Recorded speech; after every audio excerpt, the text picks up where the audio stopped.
ವಂದನೆಗಳು.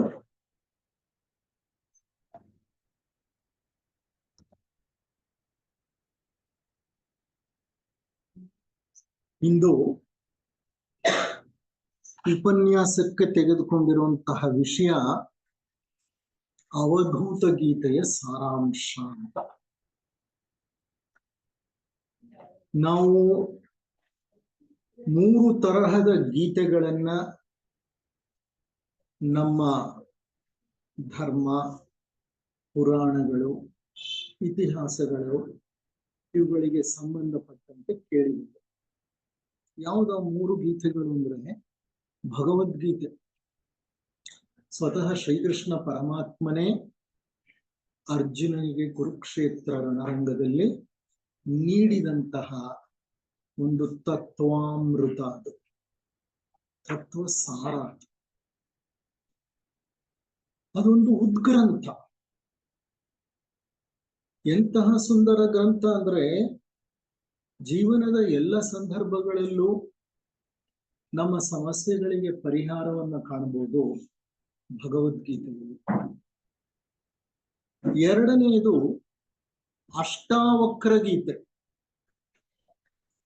ಅಷ್ಟಾವಕ್ರ ಋಷಿಯು ನೀಡಿದಂತಹ ತತ್ವಬೋಧೆ. ಮೂರನೆಯದು ಅವಧೂತ ಗೀತೆ. ಅವಧೂತ ಗೀತೆ ದತ್ತಾತ್ರೇಯ ದೇವರು ತ್ರಿಮೂರ್ತಿ ರೂಪವನ್ನ ಹೊಂದಿರುವಂತಹ ದತ್ತಾತ್ರೇಯರು ಪರಶುರಾಮರಿಗೆ ನೀಡಿದಂತಹ ತತ್ವಬೋಧೆ. ಭಗವದ್ಗೀತೆಯ ಬಗ್ಗೆ ಹಲವಾರು ಉಪನ್ಯಾಸಗಳಲ್ಲಿ ನಾವು ಸಾಕಷ್ಟು ವಿಚಾರಗಳನ್ನು ಕೇಳಿದ್ದೇವೆ, ತಿಳಿದುಕೊಂಡಿದ್ದೇವೆ. ಬಹಳಷ್ಟು ಜನಕ್ಕೆ ಗೊತ್ತು ಸ್ವಲ್ಪ ಮಟ್ಟಿಗಾದ್ರೂ ಭಗವದ್ಗೀತೆ. ಅಷ್ಟಾವಕ್ರ ಗೀತೆಯ ಬಗ್ಗೆನೂ ಸಹ ಕೆಲವು ವಿಷಯಗಳನ್ನ ಹಿಂದೆ ಹಲವು ಸಂದರ್ಭಗಳಲ್ಲಿ ನಾವು ಉಪನ್ಯಾಸಗಳಲ್ಲಿ ಮಂಡಿಸಿದ್ದೇವೆ. ಆದ್ರೆ ಈ ಅವಧೂತ ಗೀತೆ ಅಂತ ಇದೆಯಲ್ಲ, ಇದಕ್ಕೆ ಸಂಬಂಧಪಟ್ಟಂತೆ ಹೆಚ್ಚು ಪ್ರಸ್ತಾಪ ಬಂದಿಲ್ಲ. ನಾನು ನನ್ನ ಬಳಿ ಸುಮಾರು ಗ್ರಂಥಗಳಿವೆ, ಒಂದು ಲೈಬ್ರರಿನೇ ಇದೆ. ಸೊ ಹೀಗೆ ಆ ಗ್ರಂಥಗಳನ್ನ ಹುಡುಕ್ತಾ ಇದ್ದಾಗ 6 ತಿಂಗಳ ಹಿಂದೆ ನನಗೆ ಅವಧೂತ ಗೀತೆಯ ಒಂದು ಪುಸ್ತಕ ಸಿಕ್ತು. ಯಾವಾಗಲೂ ಕೊಂಡ್ಕೊಂಡು ಬಂದಿಟ್ಟಿದ್ದೆ. ನನ್ನ ಬಿಡುವಿಲ್ಲದ ಕೆಲಸದ ಮಧ್ಯೆ ಅದನ್ನು ಓದ್ಲಿಕ್ಕಾಗಿರ್ಲಿಲ್ಲ. 6 ತಿಂಗಳ ಹಿಂದೆ ಆ ಗ್ರಂಥವನ್ನ ಓದುವ ಒಂದು ಆಸಕ್ತಿ ಬಂತು. ಹಾಗಾಗಿ ಆ ಗ್ರಂಥವನ್ನ ಓದ್ತಾ ಇದ್ದೆ. ಅದರ ಬಗ್ಗೆ ಚಿಂತನೆಯನ್ನ ನಡೆಸ್ತಾ ಇದ್ದೆ. ಅಂಥ ಸಂದರ್ಭದಲ್ಲಿ ಯಾಕೆ ಈ ವಿಷಯಗಳನ್ನ ನಿಮ್ಮೊಡನೆ ಹಂಚ್ಕೋಬಾರದು ಅಂತ ಅನ್ನಿಸ್ತು.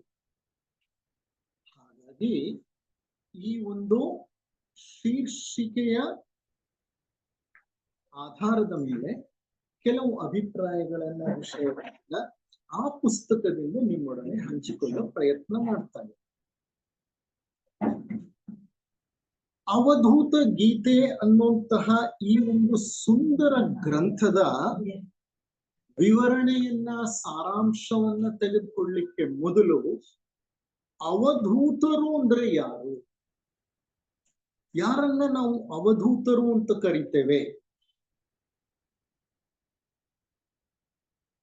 ನಮ್ಮ ಉಪನಿಷತ್ತುಗಳಿದೆಯಲ್ಲ, ಅದರಲ್ಲಿ ಅವಧೂತೋಪನಿಷತ್ತು ಅಂತ ಒಂದು ಉಪನಿಷತ್ತು ಇದೆ. ಸುಂದರವಾದ ಉಪನಿಷತ್ತು. ಅದರಲ್ಲಿ ಅವಧೂತರು ಅಂದ್ರೆ ಯಾರು, ಅವರ ಒಂದು ಜೀವನ ಶೈಲಿ ಹೇಗಿರುತ್ತೆ, ಅವರು ಪ್ರಪಂಚವನ್ನ ನೋಡುವಂತಹ ಒಂದು ವಿಧಾನವೇನು, ಯಾವ ರೀತಿ ಜೀವನವನ್ನ ನಡೆಸ್ತಾರೆ, ಮತ್ತೆ ಅವಧೂತರಂತಹ ವ್ಯಕ್ತಿಗಳ ಸಾನ್ನಿಧ್ಯವನ್ನು ಸಾಂಗತ್ಯವನ್ನು ಪಡೆಯೋದ್ರಿಂದ ಒಬ್ಬ ವ್ಯಕ್ತಿಯ ಆಂತರಿಕ ಬೆಳವಣಿಗೆ ಹೇಗೆ ತ್ವರಿತವಾಗಿ ನಡೆಯುತ್ತೆ, ಇದನ್ನೆಲ್ಲ ವಿವರಿಸಿ ಹೇಳ್ತಾರೆ. ಮತ್ತೊಂದು ಪುಸ್ತಕ ಇದೆ, ತ್ರಿಪುರ ರಹಸ್ಯ ಅಂತ. ತ್ರಿಪುರ ಪ್ಲಸ್ ರಹಸ್ಯ. ರಹಸ್ಯ ಅಂದ್ರೆ ಗೊತ್ತು ನಿಮಗೆ, ಮಿಸ್ಟರಿ. ತ್ರಿಪುರ ಅಂದ್ರೆ ಏನು? ಪ್ರತಿಯೊಬ್ಬ ಮನುಷ್ಯನು ತ್ರಿಪುರಗಳಲ್ಲೇ ಜೀವನವನ್ನ ಕಳೀತಾನೆ. ಯಾವುದು ಆ ತ್ರಿಪುರಗಳು? ಜಾಗ್ರತ್, ಸ್ವಪ್ನ, ಸುಷುಪ್ತಿ. ಇದು ಮೂರು ಪ್ರಜ್ಞೆಯ ಮೂರು ಸ್ಥಿತಿಗಳು. ಈಗ ನಾವು ಇಲ್ಲಿ ಕುಳಿತುಕೊಂಡು ಚರ್ಚೆ ಮಾಡ್ತಾ ಇದ್ದೀವಿ, ಕೆಲವು ವಿಷಯಗಳನ್ನ ವ್ಯಾಸಂಗಕ್ಕೆ ಅಧ್ಯಯನಕ್ಕೆ ತಗೊಂಡಿದ್ದೀವಿ. ಈಗ ನಾವು ಯಾವ ಸ್ಥಿತಿಯಲ್ಲಿದ್ದೇವೆ? ಜಾಗೃತ ಸ್ಥಿತಿ. ಇದು ಒಂದು ಪುರ. ರಾತ್ರಿ ನಿದ್ರೆ ಮಾಡ್ತೇವೆ, ಕನಸುಗಳು ಬೀಳುತ್ತೆ ನಮ್ಗೆ, ಅರೆ ಪ್ರಜ್ಞೆಯಲ್ಲಿರ್ತೇವೆ. ಖಂಡಿತವಾಗಿಯೂ ಜಾಗೃತ ಪ್ರಜ್ಞೆಯಲ್ಲಿರಲ್ಲ ಶರೀರ. ಹೋಗ್ಲಿ, ಆಳ ನಿದ್ರೆಯಲ್ಲಿರ್ತೀವ? ಇಲ್ಲ. ಕಾರಣ ಆಳ ನಿದ್ರೆಗೆ ಹೋದಾಗ ಸ್ವಪ್ನಗಳು ಬರೋದಿಲ್ಲ. ಸ್ವಪ್ನಗಳು ಬರೋದು ಮೇಲ್ಮೈ ನಿದ್ರೆಯಲ್ಲಿದ್ದಾಗ. ಅದು ಎಂತ ಸ್ಥಿತಿ ಅಂದ್ರೆ, ಈ ಕಡೆ ನಾವು ಪೂರ್ಣ ಜಾಗೃತರಾಗೂ ಇಲ್ಲ ಅಥವಾ ಪೂರ್ಣ ನಿದ್ರಾವಸ್ಥೆಯಲ್ಲೂ ಇಲ್ಲ. ಅಂತಹ ಸ್ಥಿತಿಯಲ್ಲಿದ್ದಾಗ ಮಾತ್ರ ಸ್ವಪ್ನಗಳು ಬರುತ್ತೆ ನಮ್ಗೆ. ಅದನ್ನ ಪ್ರಜ್ಞೆಯ ಒಂದು ಸ್ಥಿತಿ ಅಂತ ಕರೀತಾರೆ. ಈ ಸ್ವಪ್ನ ಸ್ಥಿತಿ ಇದೆಯಲ್ಲ, ಇದು ಎರಡನೆಯ ಪುರ. ಮತ್ತೊಂದು ಯಾವುದು? ಸುಷುಪ್ತಿ. ಸುಷುಪ್ತಿ ಅಂದ್ರೆ ಆಳ ನಿದ್ರೆ. ನಮ್ಮ ಮೆದುಳಿನಲ್ಲಿ ಥೀಟಾ ಮತ್ತು ಡೆಲ್ಟಾ ಅಲೆಗಳು ಉತ್ಪತ್ತಿ ಆಗ್ತಾ ಇರುತ್ತೆ.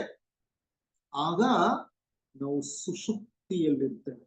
ಅದು ಎಂಥ ನಿದ್ರೆ ಅಂದ್ರೆ, ಎದ್ದ ನಂತರ ನಾನು ಎಲ್ಲಿದ್ದೆ, ಎಷ್ಟು ಹೊತ್ತು, ಈ ಪ್ರಶ್ನೆಗಳು ಬರುತ್ತೆ ನಮಗೆ. ಅಂತ ಆಳ ನಿದ್ರೆಯನ್ನ ಇತ್ತೀಚೆಗೆ ನಾವು ಅನುಭವಿಸ್ತಾನೆ ಇಲ್ಲ. ಕಾರಣ ಈ ಫಾಸ್ಟ್ ವರ್ಲ್ಡ್ ಇದೆಯಲ್ಲ, ನಮ್ಮನ್ನ ಬಹಳ ಬಹಳ ಕಾಡ್ತಾ ಇದೆ. ಈ ಫಾಸ್ಟ್ ವರ್ಲ್ಡ್ ಅಲ್ಲಿ ನಿದ್ರೆಗೂ ಸೂಕ್ತ ಸಮಯವಿಲ್ಲ. ಅಕಸ್ಮಾತ್ ನಾವು ನಿದ್ರೆ ಮಾಡಿದ್ರೂ ಆಳ ನಿದ್ರೆಗೆ ಹೋಗಲ್ಲ. ಏನೋ ನಿದ್ರೆ ಅನ್ನೋದು ಒಂದು ರೀತಿಯ ರಿಚುವಲ್, ಮುಗಿಸ್ಬಿಟ್ಟು ಎದ್ದು ಬಿಡ್ತೇವೆ. ಇರ್ಲಿ, ಮನುಷ್ಯ ತನ್ನ ಇಡೀ ಜೀವಮಾನವನ್ನ ಕಳೆಯೋದು ಈ ಮೂರು ಸ್ಥಿತಿಗಳಲ್ಲೇ. ನೋಡಿ, ಜಾಗೃತ ಸ್ಥಿತಿಯಲ್ಲಿ ನಾನು ಯಾರಾಗಿದ್ನೋ, ಸ್ವಪ್ನದ ಸ್ಥಿತಿಯಲ್ಲೂ ನಾನು ಅದೇ. ಮತ್ತೆ ಸುಷುಪ್ತಿಗೆ ಹೋದಾಗ್ಲೂ ಅದೇ. ನಾನು ಎದ್ದ ನಂತರ ನಾನೇ ಪ್ರಶ್ನೆ ಮಾಡ್ಕೊಳ್ತೀನಿ, ನಾನು ಎಲ್ಲಿದ್ದೆ ಅಂತ. ಅಂದ್ರೆ ಅರ್ಥ ಏನು? There is a continuity. ಜಾಗೃತ ಸ್ಥಿತಿ, ಸ್ವಪ್ನ ಸ್ಥಿತಿ, ಸುಷುಪ್ತಿ ಸ್ಥಿತಿ, ಈ ಮೂರೂ ಸ್ಥಿತಿಯಲ್ಲೂ ಅಥವಾ ಮೂರೂ ಸ್ಥಿತಿಯಲ್ಲಿ ಇರುವಂತಹ ವ್ಯಕ್ತಿಯಾಗ್ಲಿ ಆ ಪ್ರಜ್ಞೆಯಾಗ್ಲಿ ಒಂದೇ. ಆದ್ರೆ ಆ ಪ್ರಜ್ಞೆಯ ಇಂಟೆನ್ಸಿಟಿ ಡಿಫ್ರೆಂಟ್, ಕಂಪ್ಲೀಟ್ಲಿ ಡಿಫ್ರೆಂಟ್ ಇರುತ್ತೆ. ಈ ಮೂರು ಸ್ಥಿತಿಗಳನ್ನ ತ್ರಿಪುರ ಅಂತ ಹೇಳಿದ್ರೆ, ತ್ರಿಪುರ ರಹಸ್ಯ ಅನ್ನೋ ಗ್ರಂಥ ಏನ್ ಹೇಳುತ್ತೆ, ಈ ತ್ರಿಪುರಗಳಿಗೂ ಅತೀತವಾದ ಒಂದು ಪ್ರಜ್ಞೆ ನಮ್ಮಲ್ಲಿದೆ. ಆ ತ್ರಿಪುರಗಳಿಗೂ ಅತೀತವಾದಂತ ಯಾವ ಒಂದು ಪ್ರಜ್ಞೆ ನಮ್ಮಲ್ಲಿ ಇದೆಯೋ, ಆ ಪ್ರಜ್ಞೆಯನ್ನೇ ನಾವು ದೈವಿ ಪ್ರಜ್ಞೆ, ಡಿವೈನ್ ಕಾನ್ಶಿಯಸ್ನೆಸ್ ಅಂತ ಕರಿತೀವಿ. ಇದು ಒಂದು ಸುಂದರ ಗ್ರಂಥ. ಈ ತ್ರಿಪುರ ರಹಸ್ಯ ಅನ್ನುವಂಥ ಗ್ರಂಥದಲ್ಲಿ ಅವಧೂತರನ್ನ ಕುರಿತು ಮೊದಲಲ್ಲೇ ಉಲ್ಲೇಖ ಮಾಡ್ತಾರೆ. ಅವರು ಮೊದಲೇ ಪ್ರಾರಂಭದಲ್ಲೇ ಉಲ್ಲೇಖ ಮಾಡ್ತಾರೆ. ನಮ್ಮ ಪುರಾಣಗಳಲ್ಲಿ, ಧರ್ಮ ಗ್ರಂಥಗಳಲ್ಲಿ, ಇತಿಹಾಸದಲ್ಲಿ ಸಾಕಷ್ಟು ಸಂದರ್ಭಗಳಲ್ಲಿ ಈ ಅವಧೂತರ ಉಲ್ಲೇಖವನ್ನು ನಾವು ಕಾಣ್ತೇವೆ. ಚತುರೇಶಿ ಸಿದ್ಧರು ಅಂತ ಹೇಳ್ತಾರೆ. ಚತುರೇಶಿ ಸಿದ್ಧರು, 85 ಜನ ಸಿದ್ಧರು. ಆ 85 ಜನ ಸಿದ್ಧ ಪುರುಷರಲ್ಲಿ ಬಹಳಷ್ಟು ಜನ ಅವಧೂತರು. ಹಾಗಾದ್ರೆ ಅವಧೂತರು ಅಂದ್ರೆ ಯಾರು? ಅವಧೂತ ಅನ್ನೋ ಮಾತಿನ ಅರ್ಥವೇನು? ಅವಧೂತರು ಹೇಗಿರ್ತಾರೆ? ಅವರ ನಡೆ, ನುಡಿ, ಆಚಾರ, ವಿಚಾರ ಹೇಗಿರುತ್ತೆ? ಅವಧೂತರ ಬಗ್ಗೆ ಒಂದು ಕುತೂಹಲ ಸಹಜವಾಗಿ ಸಾಮಾನ್ಯ ಜನರಲ್ಲಿ ಕಂಡು ಬರುತ್ತೆ. ಕಾರಣ ನಮಗೆಲ್ಲ ಗೊತ್ತು, ಶಿರ್ಡಿ ಸಾಯಿಬಾಬಾ ಅವರು ಅವಧೂತರು, ರಾಮಕೃಷ್ಣ ಪರಮಹಂಸರು ಅವಧೂತರು, ಸಂತ ಕಬೀರರು ಅವಧೂತರು, ಶಿಶುನಾಳ ಶರೀಫರು ಅವಧೂತರು, ರಮಣ ಮಹರ್ಷಿಗಳು ಅವಧೂತರು, ದತ್ತಾತ್ರೇಯ ಸ್ವಾಮಿಗಳು ಅವಧೂತರಲ್ಲೇ ಅವಧೂತರು. ಅವಧೂತರಿಗೆ ಪರಮ ಗುರು ಯಾರು ಅಂತಂದ್ರೆ ದತ್ತಾತ್ರೇಯ ಸ್ವಾಮಿ. ಯಾರು ದತ್ತಾತ್ರೇಯ ಸ್ವಾಮಿಗಳು? ಅತ್ರಿ ಮಹರ್ಷಿ ಮತ್ತು ಅನುಸೂಯ, ಸತಿ ಅನುಸೂಯ ಅವರ ಪುತ್ರ. ತ್ರಿಮೂರ್ತಿಗಳ ಅಂಶವನ್ನ, ಬ್ರಹ್ಮ, ವಿಷ್ಣು, ಮಹೇಶ್ವರ, ಈ 3 ಅಂಶವನ್ನು ಹೊಂದಿದಂತಹ ಒಂದು ಅವತಾರ. ಕೆಲವರು ಏನ್ ಹೇಳ್ತಾರೆ ಅಂತಂದ್ರೆ, ಇಲ್ಲ, ದತ್ತಾತ್ರೇಯ ಸ್ವಾಮಿಗಳು ಶಿವನ ಅವತಾರ ಅಂತ. ವೈಷ್ಣವರು ಇಲ್ಲ, ವಿಷ್ಣುವಿನ ಅವತಾರ ಅಂತ. ಇನ್ನ ಕೆಲವರು 3 ಮೂರ್ತಿಗಳ, ಅಂದ್ರೆ ಟ್ರಿನಿಟಿ, ಹೋಲಿ ಟ್ರಿನಿಟಿ ಅಂತ ನಾವೇನ್ ಹೇಳ್ತೀವಿ, ಆ ಹೋಲಿ ಟ್ರಿನಿಟಿ, ಬ್ರಹ್ಮ, ವಿಷ್ಣು, ಮಹೇಶ್ವರರ ಸಂಗಮವೇ ದತ್ತಾತ್ರೇಯ ಸ್ವಾಮಿಗಳು ಅಂತ ಹೇಳ್ತಾರೆ. ದತ್ತಾತ್ರೇಯರು ಅವಧೂತರಲ್ಲೇ ಮಹಾ ಅವಧೂತರು. ಅವಧೂತರ ಒಂದು ದೊಡ್ಡ ಸಂಪ್ರದಾಯವೇ ಇದೆ. ಉತ್ತರ ಭಾರತದಲ್ಲಿ ನಾಥ ಸಂಪ್ರದಾಯ ಅಂತ ಹೇಳ್ತಾರೆ. ಕೇಳಿದಿರಾ ನೀವು? ನಾಥದ್ವಾರ್ ಅಂತ ಒಂದು ಸೆಕ್ರೆಡ್ ಪ್ಲೇಸ್, ಪವಿತ್ರ ಸ್ಥಳವಿದೆ ಹಿಂದೂಗಳಿಗೆ. ಇದೆಲ್ಲಿ ಬರುತ್ತೆ ಅಂದ್ರೆ ಉದಯ್ಪುರ್ ಹತ್ರ. ನಾನೊಮ್ಮೆ ಹೋಗಿದ್ದೆ ನಾಥದ್ವಾರ್ಗೆ. ಆ ನಾಥ ಸಂಪ್ರದಾಯ ಈ ಸಿದ್ಧರ ಅಥವಾ ಈ ಅವಧೂತರ ಸಂಪ್ರದಾಯವೇ. ದತ್ತ ಪಂಥ ಅಂತಲೇ ಒಂದಿದೆ. ಹುಬ್ಬಳ್ಳಿ ಕಡೆ ಸಿದ್ಧಾರೂಢ ಪಂಥ ಅಂತ ಹೇಳ್ತಾರೆ, ಸಿದ್ಧಾರೂಢ ಸ್ವಾಮಿಗಳು ಅಂತ ಹೇಳ್ತಾರೆ. ಚಾಮರಾಜಪೇಟೆ 4th ಮೇನ್ ರೋಡ್ಗೆ ಹೋದ್ರೆ ಸಿದ್ಧಾರೂಢ ಆಶ್ರಮ ಇದೆ. ನಾನು BDS ಮಾಡ್ತಿದ್ದಾಗ ಅಲ್ಲಿ ಒಂದು ಟ್ಯುಟೋರಿಯಲ್ಸ್ ರನ್ ಮಾಡ್ತಿದ್ದೆ. ನಾನು 8, 9, 10 ಸೆಕೆಂಡ್ PUC ಮಕ್ಕಳಿಗೆ ಪಾಠ ಹೇಳ್ಕೊಟ್ಕೊಂಡು ನಾನು ಓದ್ತಾ ಇದ್ದೆ. ಸೊ ಸಿದ್ಧಾರೂಢ ಆಶ್ರಮದಲ್ಲೇ ನನಗೆ ಒಂದು ನೆಲೆ ಸಿಕ್ಕಿತ್ತು. ಯಾವ ಜನ್ಮದ ಪುಣ್ಯವೋ ಗೊತ್ತಿಲ್ಲ, ಇತ್ತೀಚೆಗೆ ಒಮ್ಮೆ ನನ್ನ ಪತ್ನಿಯನ್ನು ಕರ್ಕೊಂಡು ಹೋಗಿ ತೋರ್ಸಿ ಆ ಸಿದ್ಧಾರೂಢ ಸ್ವಾಮಿಗಳ ಆಶ್ರಮದಲ್ಲಿ ಸ್ವಲ್ಪ ಟೈಮ್ ಪಾಸ್ ಮಾಡಿ ಹಿಂತಿರುಗಿ ಬಂದೆ. ಸಿದ್ಧಾರೂಢ ಸ್ವಾಮಿಗಳು ಅಂತಹ ಅವಧೂತರೇ. ಅದಲ್ಲದೆ ಸಿದ್ಧ ಪಂಥ ಅಂತ ಇದೆ, ಅಡವಿ ಸಿದ್ಧರು ಅಂತ ಹೇಳ್ತಾರೆ. ಅಡವಿ ಸಿದ್ಧರು, ಇದೇ ಅವಧೂತರು ಬೇರೆ ದೇಶಗಳಲ್ಲೂ ಇದ್ದಾರೆ. ಆದ್ರೆ ಅವರನ್ನು ಅವಧೂತರು ಅಂತ ಕರೆಯಲ್ಲ, ಅವರಲ್ಲಿ ಬೇರೆ ಬೇರೆ ಹೆಸರುಗಳಿದೆ. ಶಾಮನ್ಗಳು ಅಂತ ಹೇಳ್ತಾರೆ. ಆಫ್ರಿಕಾ ಖಂಡದಲ್ಲಿ ಅವಧೂತರನ್ನ ಶಾಮನ್ಗಳು ಅಂತ ಕರೀತಾರೆ. They are also healers. ಅವರು ರೋಗ ಉಪಶಮನವನ್ನ ಸಹ ಮಾಡ್ತಾರೆ, ಆ ಶಾಮನ್ಸ್. ಮತ್ತೆ ಈ ಅರಬ್ಬಿ ದೇಶಗಳಲ್ಲಿ ಡರ್ವಿಶ್ಗಳು ಅಂತಾರೆ, ದರ್ವೇಶಿಗಳು ಅಂತ ಹೇಳ್ತಾರೆ, ಅವರು ಸಹ ಅವಧೂತ. ಈ ರೀತಿ ಹಲವಾರು ಹೆಸರುಗಳಿಂದ ಅವರನ್ನ ಕರೀತಾರೆ. ನಮ್ಮ ಸೂಫಿ ಸಂತರಲ್ಲೂ ಬಹಳಷ್ಟು ಸೂಫಿ ಸಂತರು ಅವಧೂತ. ಅವಧೂತ ಅನ್ನುವಂಥ ಪದವು ಆ ಪ್ಲಸ್ ವಾ ಪ್ಲಸ್ ಧೂ ಪ್ಲಸ್ ಥ ಅನ್ನುವಂತಹ 4 ಅಕ್ಷರಗಳಿಂದ ಆದ ಸಂಯುಕ್ತ ಪದ. ಆ ಅಂದ್ರೆ ಏನು? ಆ ಅಂದ್ರೆ ನಾಶವಿಲ್ಲದೆ ಇರುವ ನೆಲೆಯನ್ನ ಕಂಡವನು. ಅಂದ್ರೆ ನಾಶವಿಲ್ಲದ ನೆಲೆಯನ್ನ ಕಂಡವನು. ನಾವೆಲ್ಲ ಎಂತ ನೆಲೆಯನ್ನು ಹೊಂದಿದ್ದೀವಿ? ನಮ್ಮ ಶರೀರ ಇಂದಲ್ಲ ನಾಳೆ ಕ್ಷಯಿಸಿ ಕರಗಿ ಈ ಪಂಚಭೂತಗಳಲ್ಲಿ ಲೀನವಾಗಿ ಹೊರಟೋಗುತ್ತೆ ಅಂತ ಶ್ರೀರಾಮಚಂದ್ರನೇ ಬದುಕುಳಿಲಿಲ್ಲ. ಇನ್ನು ಶ್ರೀರಾಮಚಂದ್ರ ಎಷ್ಟು ವರ್ಷ ಬದುಕಿದ್ದವರು? ಚಕ್ರವರ್ತಿಯಾಗಿದ್ದ 10,000 ವರ್ಷಗಳು. ನಮ್ಮ ಇತಿಹಾಸವನ್ನ ತೆಗೆದು ನೋಡಿ ಗೊತ್ತಾಗತ್ತೆ. ನನಗೂ ಬಹಳ ಆಶ್ಚರ್ಯ ಆಯ್ತು. 10,000 ವರ್ಷಗಳು ಶ್ರೀರಾಮಚಂದ್ರ ಚಕ್ರವರ್ತಿಯಾಗಿದ್ದ. 10 ಅಂದ್ರೆ ಆ ಕಾಲ ತ್ರೇತಾಯುಗ. ಆ ಕಾಲದಲ್ಲಿ ಜನ ಬಹಳ ದೀರ್ಘ ವಯಸ್ಸು ಬದುಕ್ತಾ ಇದ್ರು. 10,000 ವರ್ಷಗಳ ಕಾಲ ರಾಜ್ಯಭಾರವನ್ನ ಮಾಡ್ತಾನೆ ಅಂತ. ಆ ನಂತರ ಶ್ರೀರಾಮಚಂದ್ರ ಶರೀರವನ್ನ ಬಿಡ್ಲೇಬೇಕಾಯ್ತು. ಸರಯೂ ನದಿಯನ್ನ ಪ್ರವೇಶ ಮಾಡಿ ತನ್ನ ಶರೀರವನ್ನ ವಿಸರ್ಜಿಸಿ ಬಿಡ್ತಾನೆ ಶ್ರೀರಾಮಚಂದ್ರ. ಅಂತ ಕೃಷ್ಣ ಪರಮಾತ್ಮ ಸಹ ಉಳಿಲಿಲ್ಲ. ಆತ 100ಕ್ಕಿಂತ ಹೆಚ್ಚು ವರ್ಷ ಬದುಕ್ದ. ನನಗೆ ಎಕ್ಸಾಕ್ಟ್ಲಿ ಜ್ಞಾಪಕ ಇಲ್ಲ ಈಗ, ಬಟ್ ಓದಿದ್ದೆ ಅದ್ರ ಬಗ್ಗೆ ಸಹನು. Somewhere around 136 years. I am not very sure about it. 124, somewhere around more than 100 years he also lived. Okay, ಅಂದ್ರೆ ಆತ ಸಹ ತನ್ನ ದೇಹವನ್ನ ವಿಸರ್ಜಿಸಬೇಕಾಯ್ತು. ನಾವು ಯಾರು ಶಾಶ್ವತ ನೆಲೆಯನ್ನ ಕಂಡಿಲ್ಲ, ಆದ್ರೆ ಅವಧೂತರು ಶಾಶ್ವತ ನೆಲೆಯನ್ನ ಕಂಡರು. ಆತ ತನ್ನಲ್ಲೇ ನೆಲೆ ನಿಂತಿರುತ್ತಾನೆ. ಆತನಿಗೆ ವರ್ಣ, ಆಶ್ರಮ, ಜಾತಿ, ಕುಲ, ಧರ್ಮ ಯಾವ ನೆಲೆಯೂ ಇಲ್ಲ. ಯಾವ ನೆಲೆಯೂ ಇಲ್ಲ. ಯಾಕೆ ಅವ್ರಿಗೆ ಯಾವ ನೆಲೆನೂ ಇಲ್ಲ ಅಂತ ಹೇಳ್ತಿದ್ದೀನಿ ಅಂದ್ರೆ, ಅವ್ರಿಗೂ ನಮ್ಮ ಹಾಗೆ ಶರೀರ ಇದೆ. ಆ ಶರೀರ ಇಂದಲ್ಲ ನಾಳೆ ಅದು ಸಹ ಕರಗಿ ಪಂಚಭೂತಗಳಲ್ಲಿ ಸೇರ್ ಹೋಗುತ್ತೆ. ಆದರೆ ಅವರ ಒಂದು ಅತ್ಯಂತ ಮುಖ್ಯ ಲಕ್ಷಣ ಅಂದ್ರೆ, ಅವರು ದೇಹಕ್ಕೆ ಅಂಟಿಕೊಂಡು ಜೀವನವನ್ನ ನಡೆಸೋದೇ ಇಲ್ಲ.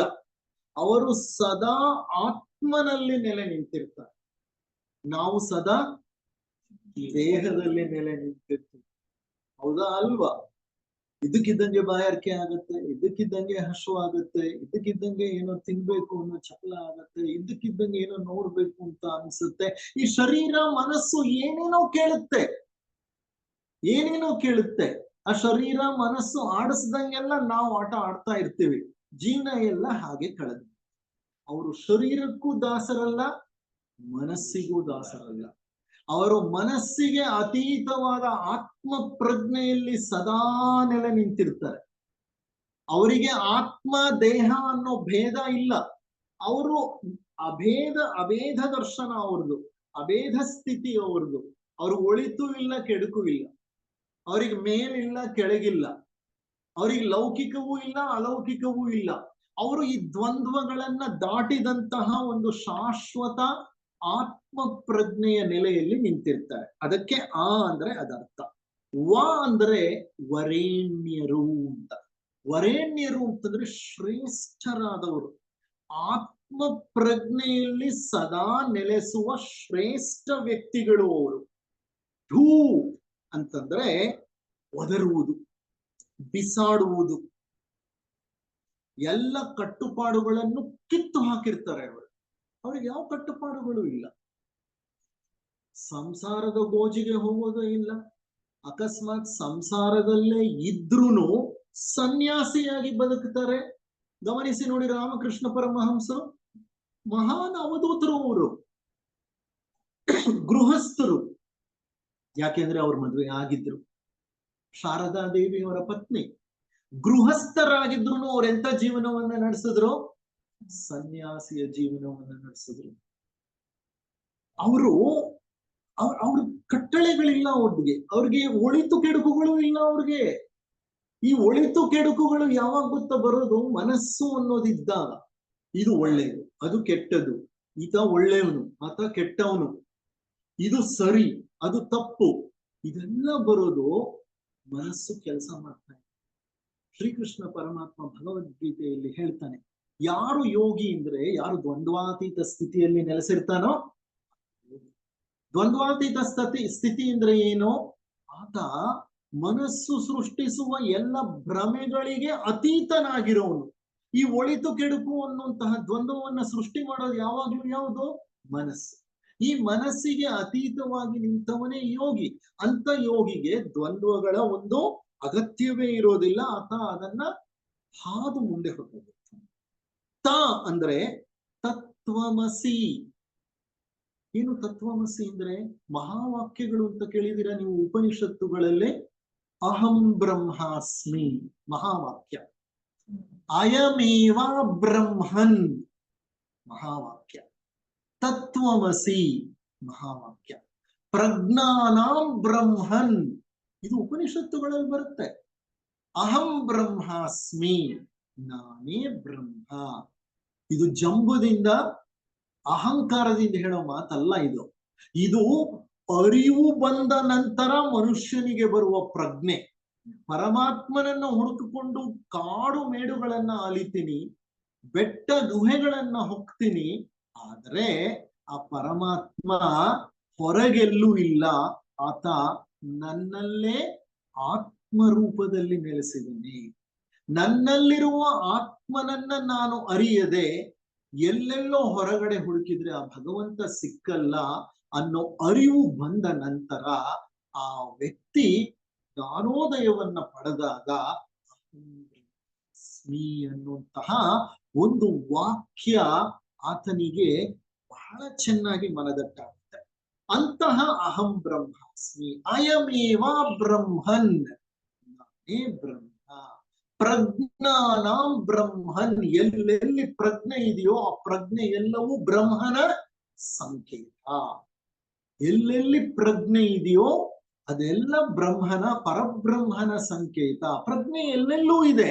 ಅಖಿಲಾಂಡ ಕೋಟಿ ಬ್ರಹ್ಮಾಂಡದಲ್ಲಿ ಪ್ರಜ್ಞೆ ಇಲ್ಲದೆ ಇರುವಂತಹ ಒಂದು ವಸ್ತುವೇ ಇಲ್ಲ. ಥಿಯೋಸಾಫಿಕಲ್ ಸೊಸೈಟಿಯ ಪ್ರಕಾರ, ಮೇಡಮ್ ಬ್ಲವಾಟ್ಸ್ಕಿ ಅವರು ಹೇಳೋ ಪ್ರಕಾರ, ದೇರ್ ಇಸ್ ನೋ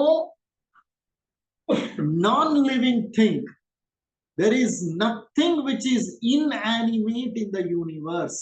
Inanimate ಅಂತಂದ್ರೆ ಪ್ರಜ್ಞೆ ಇಲ್ಲದ ವಸ್ತುವೇ ಇಲ್ಲ, ಪ್ರಜ್ಞೆ ಇಲ್ಲದ ಜೀವಿಯೇ ಇಲ್ಲ. ಪ್ರತಿ ವಸ್ತುವಿಗೂ ಪ್ರಜ್ಞೆ ಇದೆ. ಈಗ ಈ ಟೇಬಲ್ಗೂ ಪ್ರಜ್ಞೆ, ಈ ಟೇಬಲ್ ನಲ್ಲಿರುವಂತ ಒಂದೊಂದು ಅಣುವಿಗೆ ಪ್ರಜ್ಞೆ ಇದೆ.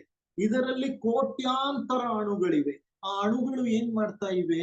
ಹೃದಯ ಮಿಡಿಯುವ ಹಾಗೆ, ಹೃದಯ ಬಡಿಯುವ ಹಾಗೆ ಆ ಅಣುಗಳು ಬಡಿತಾ ಇವೆ. ಅದರಲ್ಲಿ ಸ್ಪಂದನ ಇದೆ. ಯಾಕಿದೆ ಅಂದ್ರೆ ಅಲ್ಲಿ ಪ್ರಜ್ಞೆ ಇದೆ.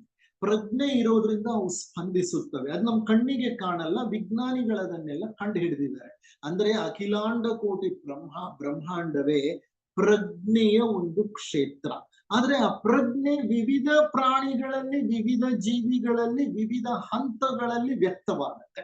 ನನ್ನಲ್ಲಿ ವ್ಯಕ್ತವಾಗುವ ಮಟ್ಟಕ್ಕೆ ಪ್ರಜ್ಞೆ ಈ ಟೇಬಲ್ ನಲ್ಲಿ ವ್ಯಕ್ತ ಆಗ್ತಾ ಇಲ್ಲ.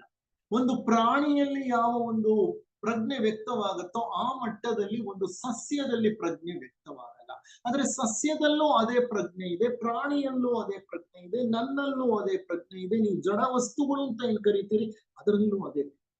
ಅದಕ್ಕೆ ಉಪನಿಷತ್ತು ಹೇಳುತ್ತೆ ಪ್ರಜ್ಞಾನಾಂ ಬ್ರಹ್ಮನ್, ಪ್ರಜ್ಞೆಯೇ ಚೈತನ್ಯ, ಭಗವಂತ ಆ ಚೈತನ್ಯದ ಸ್ವರೂಪ ಅಂತ ಹೇಳ್ತಾರೆ. ಇರ್ಲಿ, ಅಂತ ಮಹಾವಾಕ್ಯಗಳಲ್ಲಿ ತತ್ವಮಸಿ ಅನ್ನುವಂಥದ್ದು ಒಂದು ಮಹಾವಾಕ್ಯ. ಈ ತತ್ವಮಸಿ ಅನ್ನುವಂಥದ್ದು ಬ್ರಹ್ಮವೇ ನೀನಾಗಿರುವೆ, ದೌ ಆರ್ಟ್ ದಟ್ ಅಂದ್ರೆ you are that. Who are you? You are that. Capital letter that. Capital letter that ಅಂದ್ರೆ ಪರಬ್ರಹ್ಮ. ನೀನೇ ಪರಬ್ರಹ್ಮನಾಗಿರುವೆ. ಆ ಪರಬ್ರಹ್ಮ ಎಲ್ಲೆಲ್ಲೂ ವ್ಯಾಪಕವಾಗಿ ಹರಡಿದೆ ಆ ಶಕ್ತಿಯಿಂದ. ಅಂತಹ ತತ್ವಮಸಿ ಎನ್ನುವಂತ ಉಪನಿಷತ್ತಿನ ಮಹಾವಾಕ್ಯವನ್ನ ಚೆನ್ನಾಗಿ ಅರ್ಥೈಸಿ ಜೀವಿಸುವವನು ಅವಧೂತ. ಎಷ್ಟು ಸುಂದರವಾಗಿದೆ. ಆ ಅಂದ್ರೆ ಶಾಶ್ವತ ನೆಲೆಯನ್ನ ಹೊಂದಿರುವ. ವಾ ಅಂದ್ರೆ ವರೇಣ್ಯ ಅಥವಾ ಶ್ರೇಷ್ಠನು. ಧೂ ಅಂದ್ರೆ ಸಕಲ ಕಟ್ಟುಪಾಡುಗಳನ್ನ ಕಳಚಿ ಹಾಕಿದವನು, ಅವನಿಗೆ ಯಾವ ಕಟ್ಟುಪಾಡುಗಳು ಇಲ್ಲ. ತಾ ಅಂತಂದ್ರೆ ತತ್ವಮಸಿ ಎನ್ನುವಂತಹ ಉಪನಿಷತ್ತಿನ ಮಹಾವಾಕ್ಯವನ್ನ ಚೆನ್ನಾಗಿ ಅರ್ಥೈಸಿಕೊಂಡಿರುವನು. ಅವಧೂತ ಎಂಬ ಪದವು ನಮ್ಮ ಪುರಾಣಗಳಲ್ಲಿ, ಇತಿಹಾಸದಲ್ಲಿ, ವೇದಗಳಲ್ಲಿ ಪ್ರಸ್ತಾಪ. ಈ ಅವಧೂತರು ಹೇಗಿರ್ತಾರೆ ಗೊತ್ತಾ? ನಮ್ಮ ನಿಮ್ಮಂತಿರಲ್ಲ, ಬಹಳ ವಿಶಿಷ್ಟವಾಗಿ ಕಾಣ್ತಾರೆ, ಬಹಳ ವಿಚಿತ್ರವಾಗಿ ಕಾಣ್ತಾರೆ. ಅವಧೂತರು ಹುಚ್ಚರಂತೆ, ಉನ್ಮತ್ತರಂತೆ, ಬಾಲಕರಂತೆ ಕಾಣ್ತಾರೆ. ಅವರನ್ನ ನೋಡಿದ್ರೆ is a big mad fellow, is lunatic ಅಂತ ಅಂತೀವಿ. ಸಾಕ್ರೆಟಿಸ್ ಅನ್ನುವಂಥ ತತ್ವಜ್ಞಾನಿಯ ಹೆಸರನ್ನ ನೀವು ಕೇಳಿರ್ಬೋದು. ಸಾಕ್ರೆಟಿಸ್ ಇದ್ದದ್ದು ಹಾಗೇನೆ, ಆತನು ಒಬ್ಬ ಅವಧೂತನೇ. ಆತ ಸಂಸಾರ ಮಾಡ್ತಾ ಇದ್ದ, ಆತನಿಗೊಬ್ಬ ಹೆಂಡತಿ ಇದ್ಲು. ಆ ಹೆಂಡತಿ ಬಹಳ ಗಯ್ಯಾಳಿ, ಆತನಿಗೆ ಸಿಕ್ಕಾಪಟ್ಟೆ ತೊಂದರೆ ಕೊಡ್ತಿದ್ಲು. ಆದ್ರೆ ಆತ ಒಂದು ದಿನಾನು ಬಾಯಿ ಬಿಟ್ಟು ತನ್ನ ಹೆಂಡತಿಯನ್ನ ಏನು ಬೈದದ್ದೇ ಇಲ್ಲ, ಬೈದದ್ದೇ ಇಲ್ಲ. ಮಹಾನ್ ಯೋಗಿ ಅವನು. ಅವನೇನ್ ಮಾಡ್ತಿದ್ದ ಗೊತ್ತಾ? ಈ ಸಂತೆಗಳಲ್ಲೂ ನಡೀತಾ ಇತ್ತು, ಸಂತೆಗಳಲ್ಲಿ ಅಂಗಡಿಗಳಿರುತ್ತಲ್ಲ, ಅಂಗಡಿ ಮುಂದೆ ಹೋಗಿ ನಿಂತ್ಕೊಂಡು ಎಲ್ಲ ನೋಡೋದು. 10 ನಿಮಿಷ, 5 ನಿಮಿಷ, 15 ನಿಮಿಷ ಅಂಗಡಿ ಅವನು ಇದೇನ ಮಾಡ್ತಾ ಇದೀಯ ಅಂತ ನೋಡ್ತಾ ಇದ್ದೀನಿ. ಏನು ತಗೊಳ್ಳೋದಿಲ್ವಾ ಅಂತಂದ್ರೆ ಅವನೇನು ತಗೊಳ್ಳೋದಿಲ್ಲ. ಅವನೇನು ಉತ್ತರ ಕೊಡ್ತಾನೆ ಗೊತ್ತಾ? ಏನ್ ಮಾಡ್ತಿದೀಯ ನೀನ್ ಇಷ್ಟೊತ್ತಿಂದ ಅಂದ್ರೆ, ಎಷ್ಟೆಲ್ಲಾ ವಸ್ತುಗಳು ಇದೆ ನಿನ್ನ ಅಂಗಡಿಲಿ, ಅಷ್ಟು ವಸ್ತುಗಳು ಇಲ್ಲದೆ ನಾನು ಬದುಕಬಹುದಲ್ವಾ ಅನ್ನೋ ಯೋಚನೆ ಮಾಡ್ತಿದ್ದೀನಿ. 100,000 1,000 ವಸ್ತುಗಳ ಅಂಗಡಿಲಿ ಇಟ್ಕೊಂಡಿದ್ರೆ ಈತನ ಗಣನೆ ಏನು ಅಲ್ಲೇ? ಆತ ಏನನ್ನ ಎಣಿಸ್ತಾ ಇದ್ದಾನೆ ಅಂದ್ರೆ, ಇಷ್ಟು ವಸ್ತುಗಳು ಇಲ್ಲದೆ ನಾನು ಬದುಕಬಹುದಲ್ವಾ? ಇದು ಅವಧೂತರ ವಿಚಿತ್ರವಾದಂತಹ ನಡೆ ಮತ್ತೆ ನುಡಿ. ಅವರು ಎಲ್ರಿಗೂ ವಿಚಿತ್ರವಾಗಿ ಕಾಣ್ತಾರೆ. ಅವರು ನಮಗೆ ಕಾಣುವುದು ಅವರ ಹೊರಗಣ ಆಯಾಮ ಮಾತ್ರ, ಆದ್ರೆ ಅವರ ಒಳಗಣ ಆಂತರ್ಯ ಖಂಡಿತವಾಗಿ ಒಂದರ್ಥ. ಯಾಕೆಂದ್ರೆ ಅವರ ಆಂತರ್ಯ ಹೇಗಿರುತ್ತೆ ಅಂದ್ರೆ ಪರಿಶುದ್ಧವಾಗಿರುತ್ತೆ. ಯಾವಾಗ ಭೇದ ಭಾವಗಳಿಲ್ವೋ, ಮೇಲು ಕೀಳುಗಳಿಲ್ವೋ, ಪ್ರತ್ಯೇಕತೆಯ ಮನೋಭಾವವಿಲ್ವೋ, ನಾನು ನೀನು ಅನ್ನುವಂತಹ ಒಂದು ವ್ಯತ್ಯಾಸವಿಲ್ವೋ, ಯಾವಾಗಲೂ ಯಾರು ಐಕ್ಯತೆಯ ಅಥವಾ ಏಕತ್ವದ ಸ್ಥಿತಿಯಲ್ಲಿ ನೆಲೆಸಿರ್ತಾರೋ ಅವರಲ್ಲಿ ಹೇಗೆ ದೋಷ ಕಂಡು ಹಿಡಿಯಲಿಕ್ಕೆ ಸಾಧ್ಯ? ಪರಿಶುದ್ಧ ಮನಸ್ಕರು, ದ್ವಂದ್ವಗಳನ್ನ ಮೀರಿದವರು. ಅಂತಹ ವ್ಯಕ್ತಿಗಳ ಜೊತೆ ನಿಕಟವಾಗಿ ಹಲವಾರು ವರ್ಷಗಳ ಕಾಲ ನೀವು ಓಡಾಡಿಕೊಂಡಿದ್ರು ಅವರ ಆಂತರ್ಯದ ಸರಿಯಾದ ಪರಿಚಯ ಯಾರಿಗೂ ಆಗಿರುವುದಿಲ್ಲ. ಪವಾಡ ಪುರುಷರು, ಸಿದ್ಧರು ಶಿರಡಿ ಸಾಯಿಬಾಬಾರವರು, ರಾಮಕೃಷ್ಣ ಪರಮಹಂಸರು, ಶಾರದಾ ಪೀಠದ ಶ್ರೀ ಶ್ರೀ ಶ್ರೀ ಚಂದ್ರಶೇಖರ ಭಾರತಿ ಸ್ವಾಮಿಗಳು, ಹುಬ್ಬಳ್ಳಿಯ ಸಿದ್ಧಾರೂಢರು, ವಜ್ರೇಶ್ವರಿಯ ನಿತ್ಯಾನಂದರು, ರಮಣ ಮಹರ್ಷಿಗಳು, ಶಿಶುನಾಳ ಶರೀಫರು, ರಜನೀಶರು, ಮಾದನೂರಿನ ಅಡವಿ ಸ್ವಾಮಿಗಳು, ಕೊರಗಜ್ಜ ಅಂತ ಹೇಳ್ತಾರೆ, ಕೇಳಿದಿರ ನೀವು? ಈ ಕಡೆ ಶಿವಮೊಗ್ಗ ಕಡೆ, ಮಂಗಳೂರು ಕಡೆ ಎಲ್ಲ ಕೊರಗಜ್ಜ ಅಂತ ಆತನ ಆರಾಧನೆಯನ್ನ ಮಾಡ್ತಾರೆ. ಕೊರಗಜ್ಜ ಸಹ ಅವಧೂತ, ಅವಧೂತ. ಭಜ ಗೋವಿಂದಂ ಸ್ತೋತ್ರದ ಹಲವಾರು ಪ್ರಮೇಯಗಳು ಅವಧೂತರ ಸಂದೇಶಗಳೇ ಆಗಿದೆ. ನಾವೇನ್ ಅನ್ಕೊಂಡಿದ್ದೇವೆ? ಭಜ ಗೋವಿಂದಂನ ರಚಿಸಿದವರು ಶಂಕರಾಚಾರ್ಯ. ಹೌದು, ಅವರೇ ರಚಿಸಿರೋದು. ಆದ್ರೆ ಭಜ ಗೋವಿಂದಂ ಅಲ್ಲಿರುವಂತಹ ಎಷ್ಟೋ ಶ್ಲೋಕಗಳು ಅವಧೂತರಿಗೆ ಸಂಬಂಧಪಟ್ಟ ಪ್ರಮೇಯಗಳು. ಬಹಳ ಸುಂದರವಾದಂತಹ ಒಂದು ಶ್ಲೋಕ ಇದೆ ಇಲ್ಲಿ ಭಜ ಗೋವಿಂದನಿಂದ ಆರಿಸಿರುವುದು. ಯೋಗರಥೋವಾ ಭೋಗರಥೋವಾ ಸಂಗರಥೋವಾ ಸಂಗವಿಹೀನಃ ಯಸ್ಯ ಬ್ರಹ್ಮಣಿ ರಮತೆ ಚಿತ್ತಂ ನಂದತಿ ನಂದತಿ ನಂದತ್ಯೇವ. ಯೋಗವೋ ಭೋಗವೋ, ಸಂಗವೋ ಸಂಗವಿಹೀನವೋ, ಎಲ್ಲಿ ಅವರ ಚಿತ್ತ ನೆಲೆ ಕಾಣುತ್ತದೋ ಅಲ್ಲಿ ಅವರು ಸಂತೋಷ ಪಡುತ್ತಾ ಆನಂದದಲ್ಲಿ ಇರ್ತಾರೆ. ಯಾರು ತನ್ನೊಳಗಿರುವ ಬ್ರಹ್ಮನಲ್ಲಿ ಒಂದಾಗಿರುತ್ತಾರೋ ಅವರು ಮಾತ್ರ ನಿಜವಾದ ಸಂತೋಷದಲ್ಲಿ ನೆಲೆ ನಿಂತಿರುತ್ತಾರೆ. ಈ ಸಿದ್ಧ ಪುರುಷರು ಹೇಗೆ ಅಂತಂದ್ರೆ ಸದಾ ಪ್ರಸನ್ನ ಮುಖವನ್ನು ಹೊಂದಿರ್ತಾರೆ. ಅವರಲ್ಲಿ ಖೇದ ಅನ್ನೋದು ನೀವೆಷ್ಟು ಹುಡುಕಿದ್ರೂ ಕಾಣ. ಕೆಲವು ಬಾರಿ ಮುಖ ಗಂಭೀರವಾಗ್ಬೋದು, ಆದ್ರೆ ಅವರಲ್ಲಿ ಕೋಪ, ಕ್ರೋಧ, ವ್ಯಗ್ರ ಮನೋಭಾವ, ಮಾತ್ಸರ್ಯ, ರೋಷ, ದ್ವೇಷ ಇವೆಲ್ಲ ಅವರು ರಾಗದ್ವೇಷಗಳನ್ನ ಮೀರಿದರು.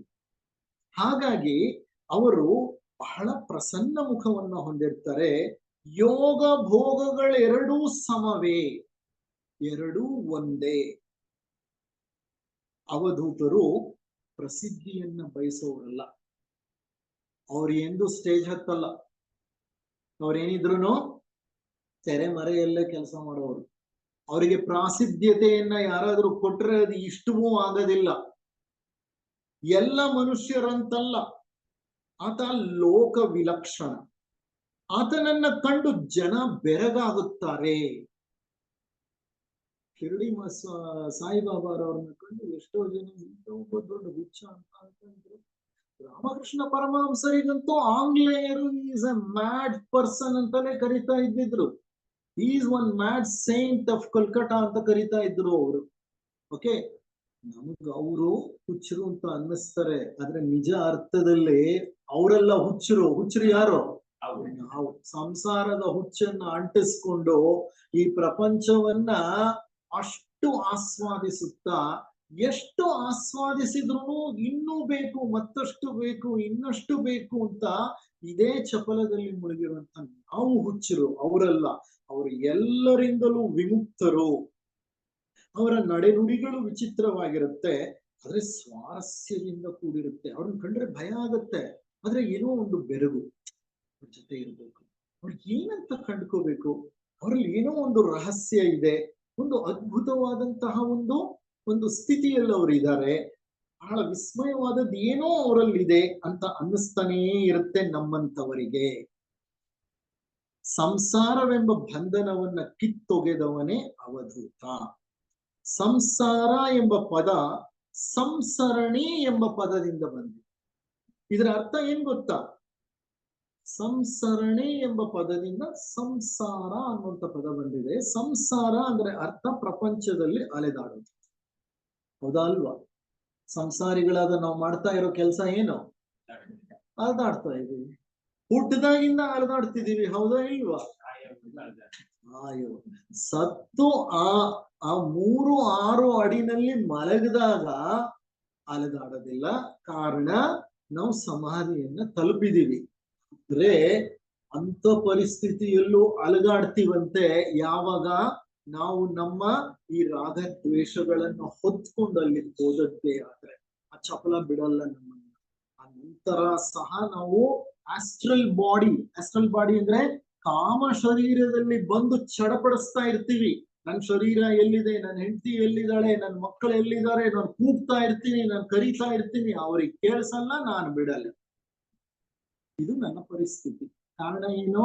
ಚಟ್ಟ ಹತ್ತೋ ತನಕನೂ ನಾನು ಸಾಧನೆಯ ಮಾರ್ಗದಲ್ಲಿ ಮುಂದುವರೆದು ರೋಷವನ್ನ, ರಾಗವನ್ನ, ದ್ವೇಷವನ್ನ ಬಿಡ್ಲಿಲ್ಲ. ನಾನು ಎಲ್ಲ ವ್ಯಾಮೋಹಗಳನ್ನ ಹೊತ್ಕೊಂಡು ಸಮಾಧಿ ಒಳಗಡೆ ಹೋದೆ. ಸಮಾಧಿಯಲ್ಲೂ ಆ ವ್ಯಾಮೋಹಗಳು ನನ್ನನ್ನ ಕಾಡ್ತೀನಿ. ಹೌದಲ್ವ? ಅದಕ್ಕೆ ಬಹಳ ಸುಂದರವಾಗಿ ಹೇಳ್ತಾರೆ ಮರುಳ ಮುನಿಯನ ಕಗ್ಗದಲ್ಲಿ, ಬೆತ್ತಲೆಯೇ ನೀನ್ ಬಂದೆ, ಬೆತ್ತಲೆಯೇ ನೀನ್ ಪೋಪೆ. ಬೆತ್ತಲೆನೇ ನೀ ಬಂದಿದ್ದು, ಹೋಗೋದು ಬೆತ್ತಲೆ. ವಸ್ತ್ರ ವೇಷಗಳೆಲ್ಲ ನಡುವೆ 4 ದಿನ. ವಸ್ತ್ರಗಳು, ವೇಷಗಳು, ಮಾತುಗಳು, ನಾಟಕಗಳು ಇದೆಲ್ಲ ನಡುವೆ 4 ದಿನ. ಚಟ್ಟಕ್ಕೆ ನಿನ್ನ ನೇರಿಪ ಮುನ್ನ, ನೀನಾಗಿ ಕಿತ್ತೆಸೆಯೋ ಕಂತೆಗಳ ಮರುಳ ಮುನಿಯ. ಅಯ್ಯ, ಜೀವನ ಎಲ್ಲ ಈ ನಾಟಕ ಆಡ್ಕೊಂಡು ಕಾಲ ಕಳಿತಿದೀಯ ನೀನು. ಅದೆಷ್ಟು ವಸ್ತ್ರಗಳು, ಅದೆಷ್ಟು ವೇಷಗಳು, ಅದೆಷ್ಟು ಮಾತುಗಳು, ಅದೇನ್ ಹಾವು ಭಾವಗಳು. ಹಿಂದೆಲ್ಲ ನಾಳೆ ನಿನ್ನ ಚಟ್ಟಕ್ ಹತ್ತಿಸ್ತಾರೆ. ಆ ಚಟ್ಟಕ್ ಹತ್ಸಕ್ ಮೊದಲು ನೀನಾಗಿ ಕಿತ್ತೆಸೆಯೋ ಕಂತೆಗಳು ಅಂದ್ರೆ ಏನು? ರಾಗದ್ವೇಷ, ಸಂಸಾರ, ಆಕರ್ಷಣೆಗಳು, ವಿಕರ್ಷಣೆಗಳು, ಅದು ಬೇಕು, ಇದು ಬೇಕು, ಇದು ಬೇಡ, ಅದು ಬೇಡ, ಏನೇನ್ ನೀನ್ ಸೃಷ್ಟಿ ಮಾಡ್ಕೊಂಡಿದ್ಯೋ ಭ್ರಮೆಗಳನ್ನ, ಅದನ್ನ ಚಟ್ಟಕ್ಕೆ ನಿನ್ನ ನೇರಿಪ ಮುನ್ನ ನೀನಾಗಿ ಕಿತ್ತೆಸೆಯೋ ಕಂತೆಗಳ ಮರುಳ ಮುನ್ನ ಕಿತ್ತು ಬಿಸಾಕಿಲ್ಲ. ಇಲ್ಲ ಅಂದ್ರೆ ನೀನ್ ಚಟ್ಟಕ್ಕೂ ಅದನ್ನ ಹೊತ್ಕೊಂಡು ಹೋಗ್ತೀಯ, ಸಮಾಧಿಗೂ ಅದನ್ನ ಹೊತ್ಕೊಂಡು ಹೋಗ್ತೀಯ. ಆಮೇಲೂ ನೀನು ಸಮಾಧಾನವಾಗಿರೋದಿಲ್ಲ. ಆಮೇಲೂ ಅವೆಲ್ಲ ನಿನ್ನನ್ನು ಕಾಡ್ತಾ ಇರುತ್ತೆ. ನೀನ್ ಸತ್ ನಂತರ ನೀನೇನ್ ಮಾಡ್ತೀಯ? ಸೂಕ್ಷ್ಮ ದೇಹದಲ್ಲಿ ಬರ್ತೀಯ. ನಿನ್ ಮನೆ ಸುತ್ತಲೂ ಸುತ್ತಾಡ್ತೀಯ, ನಿನ್ ಮನೆ ರೂಮ್ ಒಳಗ ಹೋಗ್ತೀಯ, ನಿನ್ ಹೆಂಡತಿನ ಮಾತನಾಡ್ತೀಯ, ನಿನ್ ಫ್ರೆಂಡ್ಸ್ ನ ಮಾತನಾಡ್ತೀಯ, ನೀನ್ ಓಡಾಡ್ತಿದ್ ಜಾಗದಲ್ಲಿ ಓಡಾಡ್ತೀಯ, ಹಳೆ ನೆನಪುಗಳನ್ನ ಮಾಡ್ಕೋತೀಯ. ಇದು ಎಂತಹ ಅಂತರ್ಪಿಶಾಚಿಯ ಜೀವನ ನೀನ್ ನಡೆಸ್ಬೇಕಾಗತ್ತೆ. ಸತ್ತ ತಕ್ಷಣ ಮುಂದಿನ ಲೋಕಗಳ ಪ್ರಯಾಣ ಸುಗಮವಾಗ್ಬೇಕಂದ್ರೆ ಇಲ್ಲಿ ಕಟ್ಕೊಂಡಿರೋ ಕಂತೆಗಳನ್ನೇನ್ ಮಾಡ್ಬೇಕು? ವಿಸರ್ಜಿಸಬೇಕು. ಒಂದು ಸುಂದರವಾದ ವಾಕ್ಯ ಇದೆ, ಅದನ್ನ ನಾನು ಇತ್ತೀಚೆಗೆ ನನ್ನ DP ಡಿಸ್ಪ್ಲೇ ಪ್ರೊಫೈಲ್ ನಲ್ಲಿ ಅದನ್ನ ಹಾಕೊಂಡಿದ್ದೀನಿ. ನನಗೆ ಯಾಕೋ ಅದು ಬಹಳ ಆಕರ್ಷಕ ಅನ್ನಿಸ್ತು. ಹೀಗೆ ಯಾವುದೋ ಪುಸ್ತಕ ಓದುವಾಗ ಸಿಕ್ತು. Connected to all, attach to nil. Connected to all, attach to nil. ನೋಡಿ ಎಷ್ಟು ಸುಂದರವಾಗಿದೆ. ಎಲ್ಲದಕ್ಕೂ ಕನೆಕ್ಟ್ ಆಗಿದ್ದೇನೆ, ಆದ್ರೆ ಯಾರಿಗೂ ಅಂಟ್ಕೊಂಡಿಲ್ಲ. ಎಲ್ರಿಗೂ ಕನೆಕ್ಟ್ ಆಗಿದ್ದೀನಿ, ಯಾರಿಗೂ ಅಟ್ಯಾಚ್ಮೆಂಟ್ ಅಂದ್ರೆ ಅದೊಂಥರ ಬಂಧನ. ಅದು ಕನೆಕ್ಟೆಡ್ ಅಂದ್ರೆ ನಾನು ಸೇರಿದ್ದೇನೆ, ಎಲ್ಲರ ಜೊತೆ ಸೇರಿದ್ದೇನೆ, ಏಕತ್ವದ ಭಾವವನ್ನ ಅನುಭವಿಸ್ತೇನೆ, ಎಲ್ಲರೂ ನನ್ನವರು ಅನ್ನುವಂಥ ಭಾವನೆ ನನ್ನಲ್ಲಿದೆ. ಆದ್ರೆ ನಾನು ಯಾರಿಗೂ ನಾನು ಅಂಟಿಕೊಂಡಿಲ್ಲ, ಯಾವುದಕ್ಕೂ ಅಂಟ್ಕೊಳ್ಳಲ್ಲ. ಎಷ್ಟು ಕಷ್ಟ ಆಗುತ್ತಾ ಅಂತ ಜೀವನ ನಡೆಸೋದು.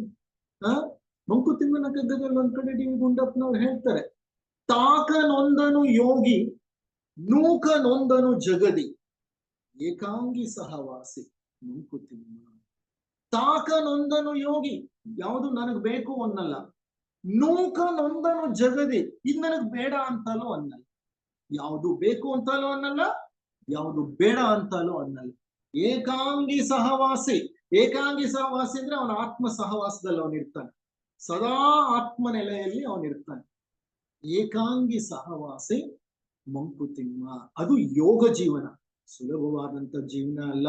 ನಾನ್ ನಿಮ್ ಜೊತೆ ಮಾತನಾಡ್ತಿರೋದೆಲ್ಲನೂ ಬಹಳ ಕಠಿಣವಾದ ಮಾರ್ಗ. ಆದ್ರೆ ಜೀವನದಲ್ಲಿ ಏನಾದರೂ ಸಾಧಿಸಬೇಕು ಅನ್ನೋದಾದ್ರೆ ನಾವು ಕಠಿಣ ಮಾರ್ಗವನ್ನ ಪ್ರವೇಶ ಮಾಡ್ಲೇಬೇಕು. ನಾನ್ ಕಂಫರ್ಟ್ ಝೋನ್ ನಲ್ಲಿ ಇರ್ತೀನಿ ಅಂತಂದ್ರೆ ಖಂಡಿತ ಸಾಧ್ಯ ಇಲ್ಲ. ಆದ್ರಿಂದ ಅವ್ರು ಹೇಗ್ ಬದುಕ್ತಾರೆ ಅಂದ್ರೆ ಯಾವುದಕ್ಕೂ ಅಂಟ್ಕೊಂಡಿರೋದಿಲ್ಲ. ಜಗತ್ತಿನ ಯಾವ ಸಂದರ್ಭವಾಗಲಿ ನಮ್ಮನ್ನು ಕಟ್ಟಿ ಹಾಕೋದಿಲ್ಲ. ನಾವು ಅನ್ಕೊಂಡಿದೀವಿ ಈ ಜಗತ್ತಿನಲ್ಲಿ ಬದುಕಬೇಕು ಅಂತಂದ್ರೆ, ಈ ಜಗತ್ತು ಎಂತ ಸ್ಥಳ ಅಂದ್ರೆ ಪ್ರತಿಯೊಂದು ಇಲ್ಲಿ ನಮ್ಮನ್ನು ಕಟ್ಟಿ ಹಾಕ್ಬಿಡುತ್ತೆ. ನಾವೇನ್ ಮಾಡೋದು? ನಾವು ಹೇಗೋ ಭ್ರಮೆಗೆ ಸಿಕ್ಕಾಕೊಂಡ್ ಬಿಡ್ತೀವಿ. ಪ್ರತಿಯೊಂದಕ್ಕೂ ನಾವು ಅಂಟ್ಕೊಂಡ್ ಬಿಡ್ತೀವಿ. ಅದು ನಮ್ಮನ್ನು ಅಂಟಿಸ್ಕೊಂಡು ಬಿಡುತ್ತೆ. ಖಂಡಿತ ಇಲ್ಲ. ನೋಡಿ, ಗಮನಿಸಿ, ಹಣ ಅನ್ನೋ ಒಂದೇ ಒಂದು ಪದಾರ್ಥವನ್ನು ತಗೊಂಡು ಹಣಕ್ಕೆ ನಮ್ಮನ್ನ ಸೇರ್ಬೇಕು, ನಮ್ಮಿಂದ ದೂರವಾಗಬೇಕು ಎಂಬ ಬಯಕೆ ಏನು ಅದಕ್ಕಿರಲ್ಲ. ಅದೇನಕ್ಕೆ ನಮ್ಮನ್ನು ಕಟ್ಟಾಕುತ್ತೆ? ಆ ಹಣ ಕಟ್ಟಾಕೊಂಡಿರೋರು ಯಾರು? ಹಣದ ಬಯಕೆ ಇರೋದು ನಮ್ಮಲ್ಲಿ. ಹಣ ದಿಢವಾದದ್ದು, ಹಣ ಗಟ್ಟಿಯಾದದ್ದು, ಅದರಿಂದ ಸುಖ ಸಿಕ್ಕತ್ತೆ, ಅದರಿಂದ ಮರ್ಯಾದೆ ಸಿಕ್ಕತ್ತೆ ಎಂಬ ಕಲ್ಪನೆಗಳನ್ನ ನಾನ್ ಮನಸ್ಸಿನಲ್ಲಿ ಸೃಷ್ಟಿ ಮಾಡ್ಕೊಂಡಿದ್ದೀನಿ. ನನ್ನ ಮನಸ್ಸು ಹೇಳುತ್ತೆ, ಅಪ್ಪ ಹಣ ಸಂಪಾದಿಸ್ಬಿಡು, ನಿನ್ನ ವೃದ್ಧಾಪ್ಯದಲ್ಲಿ ಯಾರು ನೋಡ್ಕೋತಾರೋ, ಯಾರು ನೋಡ್ಕೊಳ್ಳೋದಿಲ್ವೋ, ನಿನ್ನ ಹಣ ನಿನ್ನನ್ನ ಕಾಪಾಡುತ್ತೆ. ಇದು ಹೇಳ್ತಿರೋದು ಯಾವ್ದು? ಮನಸ್ಸು. ಅವಧೂತರಂಗ್ ಬದುಕಲ್ಲ.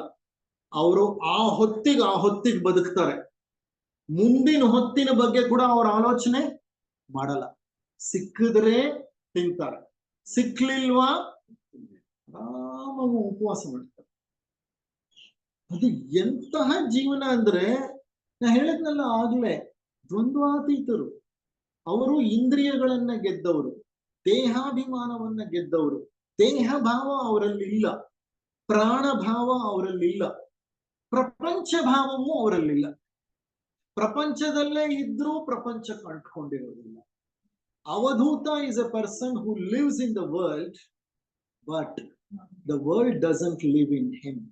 He lives in the world.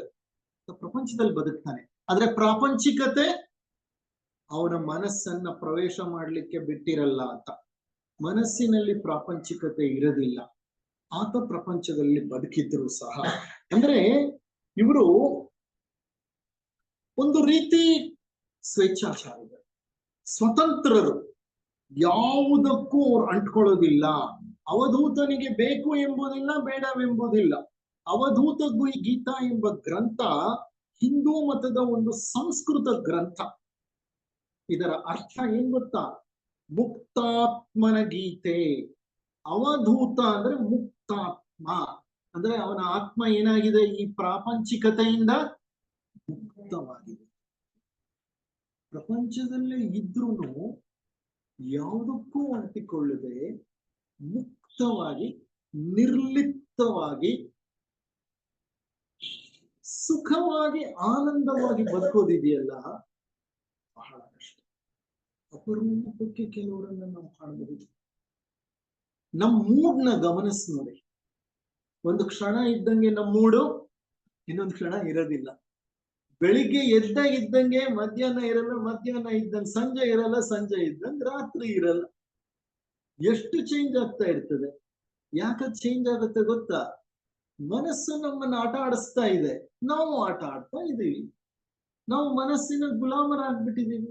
ಇವರು ಮನಸ್ಸಿಗೆ ಅತೀತವಾಗಿ ಬದುಕ್ತಿರೋದ್ರಿಂದ ಅವರು ಸ್ವತಂತ್ರರಾಗ್ಬಿಟ್ಟಿದ್ದಾರೆ. ಮನಸ್ಸು ಕುಣಿಸ್ದಂಗೆ ಕುಣಿಯೋದಿಲ್ಲ. ಅದಕ್ಕೆ ಅವಧೂತ ಗೀತಾನ ಮುಕ್ತಾತ್ಮನ ಗೀತೆ ಅಂತ ಕರೀತಾರೆ. ಈ ಗ್ರಂಥದ ಶ್ಲೋಕಗಳು ಅದ್ವೈತದ ಸಾರ ಸಂಗ್ರಹ. ನಿಮಗೆ ಅಧ್ಯಾತ್ಮದಲ್ಲಿ 3 ವಿಭಾಗಗಳಿದೆ, ಕೇಳಿರ್ಬೋದು. ಅದ್ವೈತ, ದ್ವೈತ, ವಿಶಿಷ್ಟಾದ್ವೈತ. ಅದ್ವೈತ ಅನ್ನೋದು ಶಂಕರಾಚಾರ್ಯರು ಪ್ರತಿಪಾದಿಸಿದಂತಹ ಒಂದು ಉನ್ನತ ಅಧ್ಯಾತ್ಮ ತತ್ವಬೋಧೆ. Theosophical society preaches you Advaitism. Theosophy, ತತ್ವಜ್ಞಾನ, ಅದ್ವೈತ ತತ್ವಜ್ಞಾನ. ಮಾನಿಸಂ ಅಂತ ಹೇಳ್ತಾರೆ ಇಂಗ್ಲಿಷ್ ನಲ್ಲಿ. ಓಕೆ. ದ್ವೈತ, ಅದ್ವೈತ ಅಂದ್ರೆ ಏನು? ನಾನು ನನ್ನ ದೇವರು ಇಬ್ರು ಒಂದೇ. ನಮ್ಮಿಬ್ಬರ ನಡುವೆ ಯಾವ ಭೇದವೋ ಇದು ಕೊನೆಯಲ್ಲಿ ಹೋಗುವಂತ ಭೇದ. ನಾನಿಲ್ಲಿ ಕುಳಿತುಕೊಂಡು ಮಾತನಾಡೋದು ಬಹಳ ಸುಲಭ, ಆದ್ರೆ ಅದನ್ನ ಅರಿವಿಗೆ ತಂದುಕೊಂಡು ಆ ಮಟ್ಟದ ಬುದ್ಧಿ ಪ್ರಜ್ಞೆಯನ್ನ ಬೆಳೆಸ್ಕೊಂಡು ಆ ಪ್ರಜ್ಞೆಯಲ್ಲಿ ನೆಲೆಸೋದು ಇದೆಯಲ್ಲ, ಅದು ಬೇರೆ ಮಾತು. ಕುಳಿತುಕೊಂಡು ಮಾತನಾಡೋದು ಬೇರೆ ಮಾತು, ಆ ಅನುಭವವೇ ಬೇರೆ ಮಾತು. ಅನುಭವ ಎರಡು ಬೇರೆ ಮಾತು ಅಂತ ಅದ್ವೈತವನ್ನ ನಮ್ಮ ಥಿಯೋಸಾಫಿಕಲ್ ಸೊಸೈಟಿಯ ಒಂದು ತತ್ವ ಬೋಧಿಸುತ್ತೆ. ದ್ವೈತ ಅನ್ನೋದು ಪರಮಾತ್ಮ ದೊಡ್ಡ ಜ್ವಾಲೆಯಾದ್ರೆ ನಾನು ಆತನ ಒಂದು ಪ್ರತಿಬಿಂಬ, ಆತ ಒಂದು ಜ್ಯೋತಿ ಆದ್ರೆ ನಾನೊಂದು ಪ್ರತಿಬಿಂಬ, ನಾನು ಬಿಂಬ ಅನ್ನುವಂತಹ ಪದವನ್ನ ಜಾಸ್ತಿ ಬಳಸ್ತೀನಿ. ಓಕೆ, ನಾನೊಂದು ಬಿಂಬ, ಪರಮಾತ್ಮನೇ ಬೇರೆ, ನಾನೇ ಬೇರೆ, ಆದರೆ ನಾನು ಪರಮಾತ್ಮನ ಒಂದು ಬಿಂಬ, ಒಂದು ಅಂಶ ಅಷ್ಟೆ. ಇದು ದ್ವೈತ. ವಿಶಿಷ್ಟಾದ್ವೈತ ಅನ್ನುವಂಥದ್ದು ಅದ್ವೈತವನ್ನು ಹೇಳುತ್ತೆ. ಅದು ಅದ್ವೈತವೇ. ಅದು ವಿಶಿಷ್ಟಾದ್ವೈತವು ಅದ್ವೈತವೇ, ಆದರೆ ಅದರ ಬೋಧನೆಯಲ್ಲಿ ಒಂದು ಸೂಕ್ಷ್ಮ ದ್ವೈತಕ್ಕೆ ಸಹ ಅವಕಾಶ. ಅದು ರಾಮಾನುಜಾಚಾರ್ಯರು ಬೋಧಿಸಿದ್ದು, ಬಸವಣ್ಣನವರು ಬೋಧಿಸಿದ್ದು. ವಚನ ಸಾಹಿತ್ಯವೆಲ್ಲ ವಿಶಿಷ್ಟಾದ್ವೈತವೇ. ವಚನ ಸಾಹಿತ್ಯ ಪೂರ್ತಿ ವಿಶಿಷ್ಟಾದ್ವೈತ. ಶರಣರು ವಿಶಿಷ್ಟಾದ್ವೈತವನ್ನೇ ಫಾಲೋ ಮಾಡಿದ್ದಾರೆ. ಇರ್ಲಿ, ಇದರಲ್ಲಿ ಈ ಅವಧೂತರು ಅವಧೂತರಿಗೆ ಸಂಬಂಧಪಟ್ಟಂತಹ ಅವಧೂತ ಗೀತ ಅದ್ವೈತದ ಸಾರ ಸಂಗ್ರಹವೇ ಆಗಿದೆ. ಈ ಅವಧೂತ ಗೀತವನ್ನ ನೀಡಿದವರು ದತ್ತಾತ್ರೇಯ ಸ್ವಾಮಿಗಳು. ಯಾರಿಗೆ ನೀಡಿದ್ರು ಅದನ್ನ? ಪರಶುರಾಮರಿಗೆ. ವಿಷ್ಣುವಿನ ಒಂದು ಅವತಾರ ಪರಶುರಾಮ. ಯಾರು ಈ ಪರಶುರಾಮರು? ಪರಶುರಾಮರು ಮತ್ಯಾರು ಅಲ್ಲ, ನಾನು ಆಗ್ಲೇನೆ ಹೇಳಿದೆ ನಿಮಗೆ. ಪರಶುರಾಮರಿಗೆ ಈ ಒಂದು ಉಪದೇಶವನ್ನ ನೀಡ್ತಾರೆ ಅವರು ಅಂತ. ಅವರು ಜಮದಗ್ನಿಯ ಮಗ.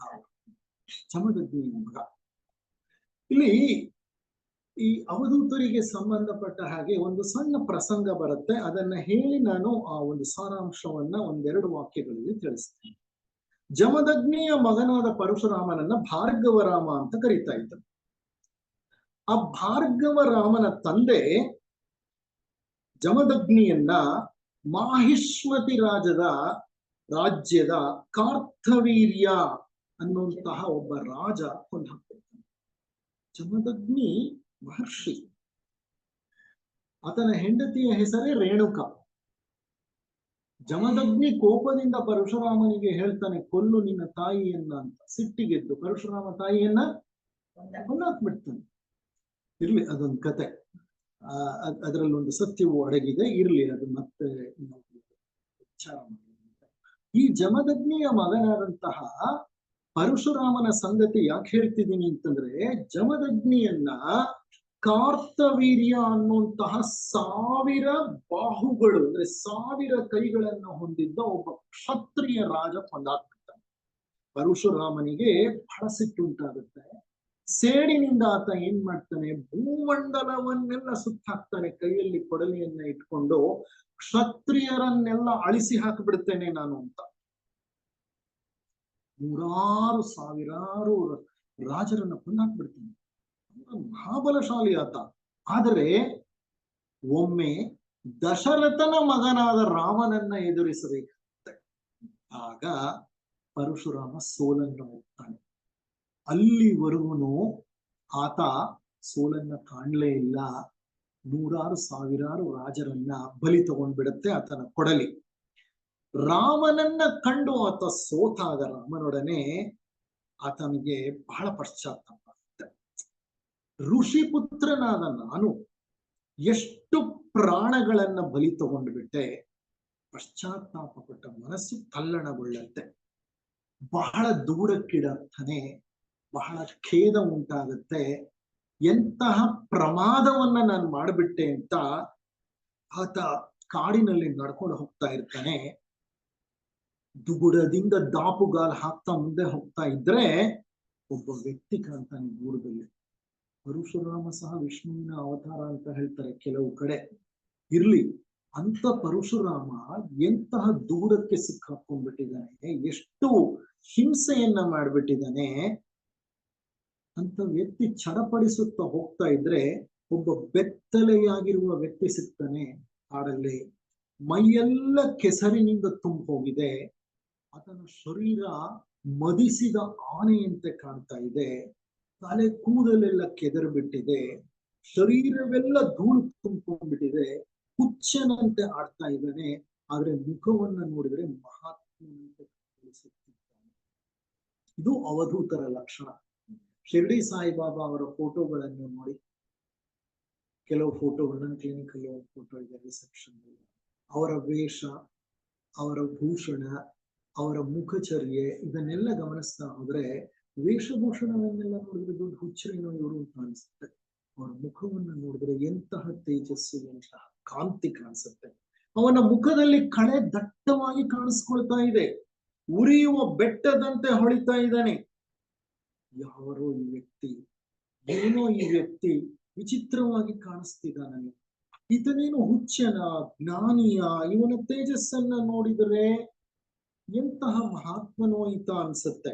ನಡವಳಿಕೆಯನ್ನ ನೋಡಿದ್ರೆ ಬಹಳ ವಿಪರೀತವಾಗಿ ಕಾಣಿಸ್ತದೆ. ಒಳಿತು ಕೆಡುಕು ಎರಡೂ ಕೂಡಿಕೊಂಡಿದೆ. ಹುಚ್ಚನಾದ್ರೆ, ಕೆಡುಕನಾದ್ರೆ ಇಷ್ಟು ಕಳೆ, ಇಷ್ಟು ಕಾಂತಿ ಮುಖದಲ್ಲಿ ಹೇಗಿದೆ? ಈತ ಎಲ್ಲೋ ವೇಷವನ್ನ ತಳೆದ ಮಹಾಪುರುಷನಿರಬಹುದು. ಅಂದ್ರೆ ಇಂತಹ ವಿಚಿತ್ರ ವೇಷದ ಒಳಗೆ ಹುದುಗಿರುವ ಮಹಾಪುರುಷನೇ ಆಗಿರ್ಬೇಕು ಈತ ಅಂತ ಆತನ ಬಳಿ ಹೋಗಿ ಪರಶುರಾಮರು ಕೇಳ್ತಾರೆ, ನೀನಾರು, ಇದ್ಯಾಕೆ ಹೀಗಿರುವೆ ಅಂತ ಕೇಳ್ತಾನೆ.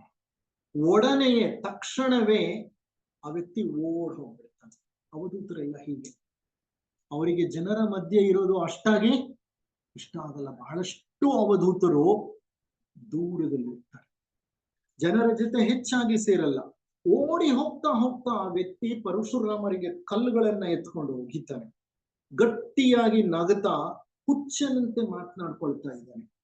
ಪರಶುರಾಮನು ಬಿಡ್ಲಿಲ್ಲ. ಅವನನ್ನ ಹೋಗಿ ಗಟ್ಟಿಯಾಗಿ ಹಿಡ್ಕೊಂಡ್ಬಿಡ್ತಾನೆ. ಮತ್ತೆ ಅವನನ್ನ ಪರೀಕ್ಷಿಸಲು ಆ ವ್ಯಕ್ತಿಯನ್ನು ಮನ ಬಂದಂತೆ ಬೈತಾನೆ ಪರಶುರಾಮ. ಏನೋ ಟ್ರೈ ಮಾಡಿ ನೋಡೇ ಬಿಡೋಣ.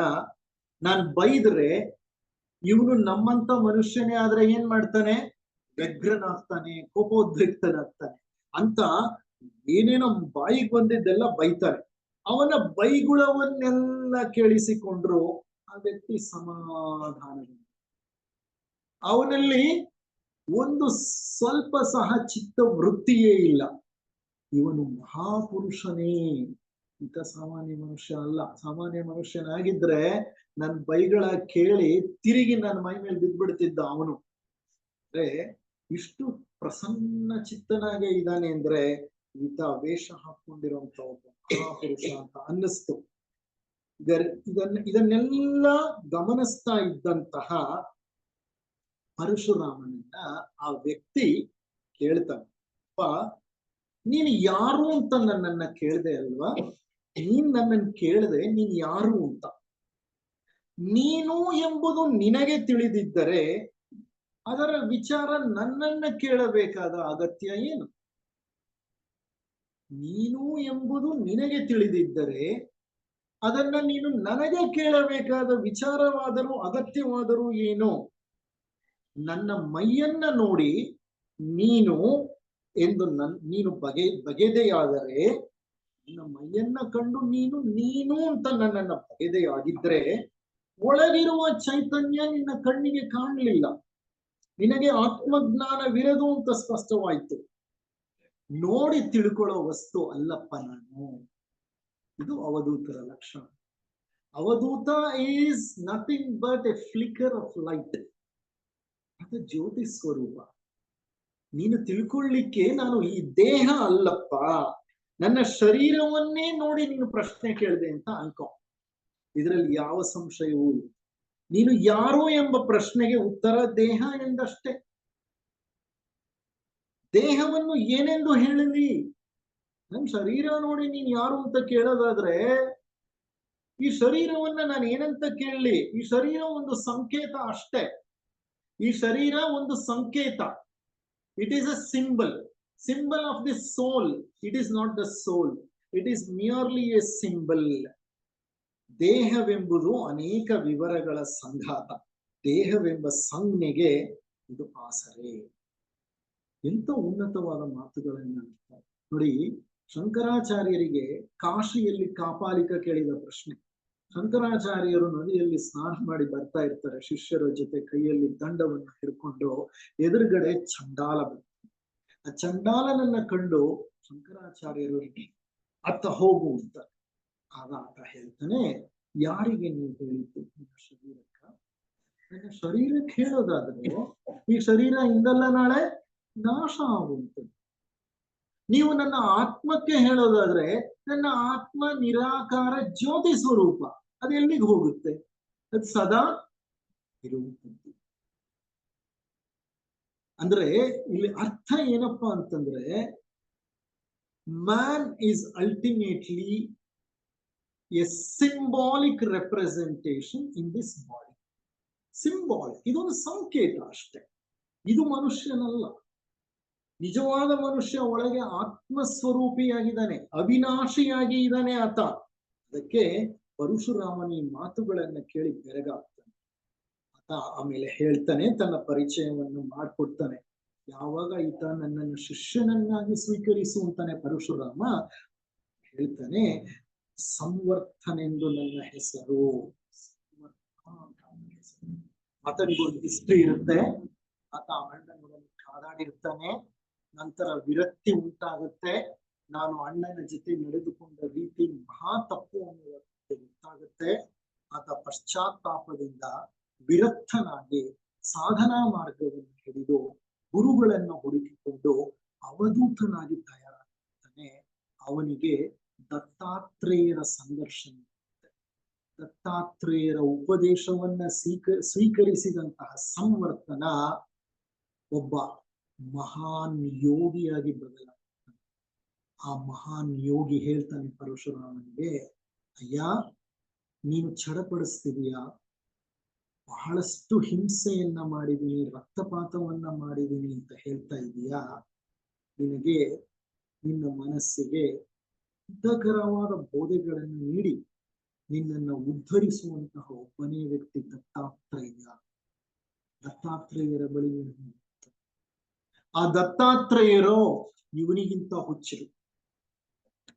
ಅವರು ಕುಡಿದ ಅಮಲಿನಲ್ಲಿರ್ತಾರೆ. ಸದಾ ಒಂದು ನಾಯಿ ಅವರ ಸಹವಾಸಕ್ಕಿರುತ್ತೆ, ಕೈಯಲ್ಲಿ ಒಂದು ಕೋಲಿರುತ್ತೆ, ಮತ್ತೊಂದು ಕೈಯಲ್ಲಿ ಭಿಕ್ಷಾ ಪಾತ್ರ ಇರುತ್ತೆ. ಅವಧೂತರ ಲಕ್ಷಣ ಹೇಗೆ ಅಂತಂದ್ರೆ, ಇದು ನಿಜವಾಗ್ಲೂ ಇವರು ಮಹಾಪುರುಷರ ಅಂತ ಮೇಲ್ಮೈ ನೋಟಕ್ಕೆ ಅಂತ ದತ್ತಾತ್ರೇಯರ ಬಳಿ ಪರಶುರು ಆಗ ಪರಶುರಾಮರು ನೀಡಿದಂತಹ ಸಂದೇಶವೇ ಅವಧೂತ ಗೀತ. ಆ ಅವಧೂತ ಗೀತದ ಸಾರಾಂಶವನ್ನ ನಾನು ಸಣ್ಣ ಪ್ಯಾರಾಗ್ರಾಫ್ ನಲ್ಲಿ ಬರೆದಿದ್ದೀನಿ. ಅದು ಮತ್ತೇನು ಅಲ್ಲ, ಥಿಯೋಸಾಫಿಕಲ್ ಸೊಸೈಟಿಯ ಅತಿ ಮುಖ್ಯವಾದ ಸಂದೇಶ. ಅದು ಏನದು ಸಂದೇಶ ಅಂತಂದ್ರೆ,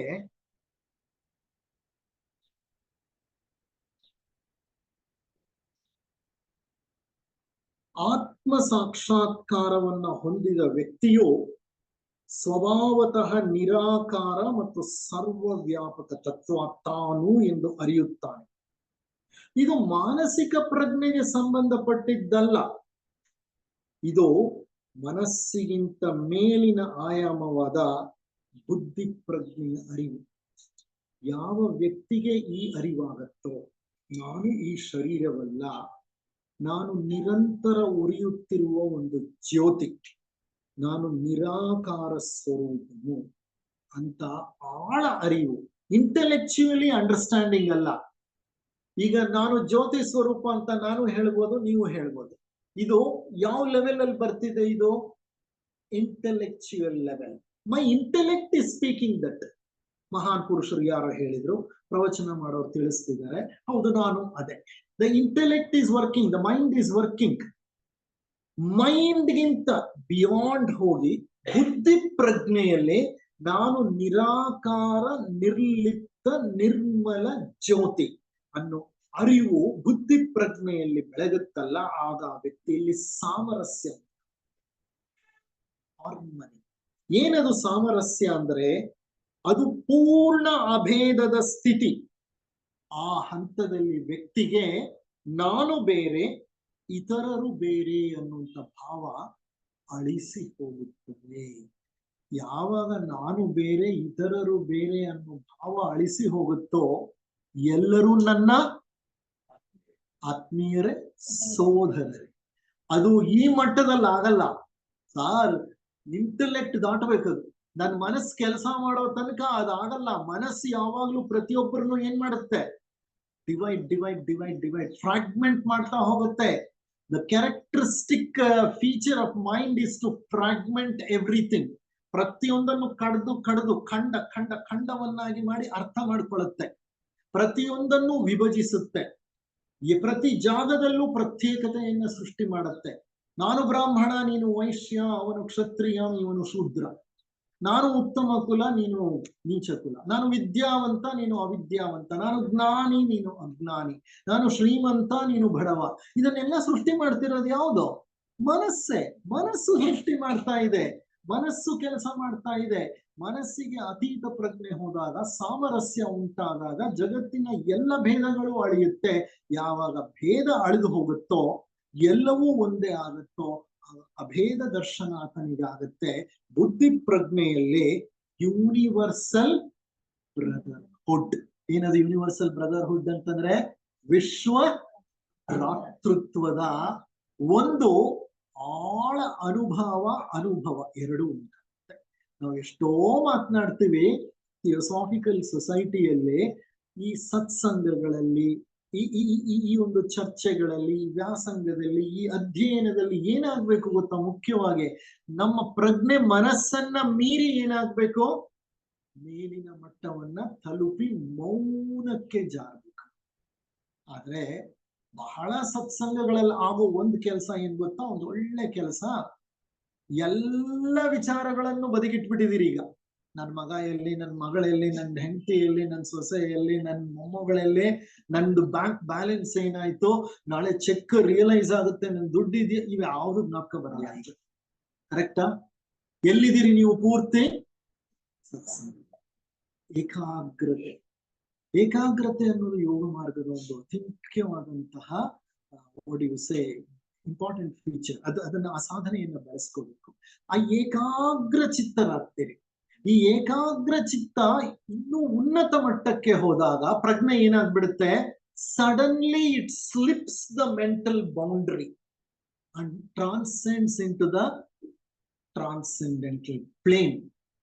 ಇದ್ದಕ್ಕಿದ್ದ ಹಾಗೆ ಮನಸ್ಸಿನ ಪ್ರಜ್ಞೆ ಮನಸ್ಸನ್ನ ದಾಟಿ ಮೇಲೆ ಇರುತ್ತೆ. ಇದು ಯಾವಾಗ ಏರುತ್ತೆ ಅಂತಂದ್ರೆ, ಇಂಥ ಎಷ್ಟೋ ಸತ್ಸಂಗಗಳು ನಮಗೆ ಬೇಕಾಗುತ್ತೆ, ಧ್ಯಾನ ಬೇಕಾಗುತ್ತೆ, ಪ್ರಾಣಾಯಾಮ ಬೇಕಾಗುತ್ತೆ, ಮೌನ ಬೇಕಾಗುತ್ತೆ. ಇವೆಲ್ಲ ಸಾಧನೆಯ ಮಾರ್ಗಗಳು. ಸದಾ ಅಡುಗೆ ಮನೆಯಲ್ಲಿ ಸೇರ್ಕೊಂಡೋ ಇಲ್ಲ ಹಾಲ್ನಲ್ಲಿ ಟಿವಿ ಮುಂದೆ ಕೂತ್ಕೊಂಡೋ ಮಾತನಾಡ್ತಾ ಇದ್ರೆ, ಒಟಗುಡ್ತಾ ಇದ್ರೆ, ಜನರ ಮಧ್ಯೆ ಬೆರೆತ್ಕೊಂಡಿದ್ರೆ ಆಗಲ್ಲ. ಆಗಾಗ ಜನರಿಂದ ಬಿಡಿಸ್ಕೊಂಡು ಏನಾಗ್ಬೇಕು, ಏಕಾಂಗಿಗಳಾಗ್ಬೇಕು. ಕುಳಿತುಕೊಂಡು ಮೌನ ಧ್ಯಾನವನ್ನು ಮಾಡಬೇಕು, ಸತ್ಸಂಗಗಳನ್ನು ಕೇಳಬೇಕು. ಸತ್ಸಂಗಗಳು ನಿಮ್ಮಲ್ಲಿ ಇಂಥ ಒಂದು ನಿಶ್ಚಲವಾದಂತ ಚಿತ್ತಕ್ಕೆ ಪ್ರೇರೇಪಕ ಶಕ್ತಿಯನ್ನ ನಿಮಗೆ ಕೊಡುತ್ತೆ. ಇರ್ಲಿ, ಇಂತಹ ಒಂದು ಆಳ ಸಾರಾಂಶವನ್ನ ಅದು ಹೊಂದಿದೆ. ಇಂಥ ಸಾರಾಂಶ, ಅಯ್ಯ ನೀನು ಅಭೇದ ದರ್ಶನವನ್ನ ಹೊಂದಬೇಕು. ಅಂತ ಅಭೇದ ದರ್ಶನವನ್ನ ಹೊಂದಿದಾಗ ಮಾತ್ರ ನಿನ್ನಲ್ಲಿ ಸಾಮರಸ್ಯ ಉಂಟಾಗುತ್ತೆ, ನಿನ್ನಲ್ಲಿ ಸಾರ್ವತ್ರಿಕ ಸೋದರ ಭಾವ ಉಂಟಾಗುತ್ತೆ.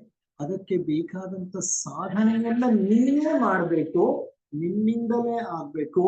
There is no other path to ಗೋ.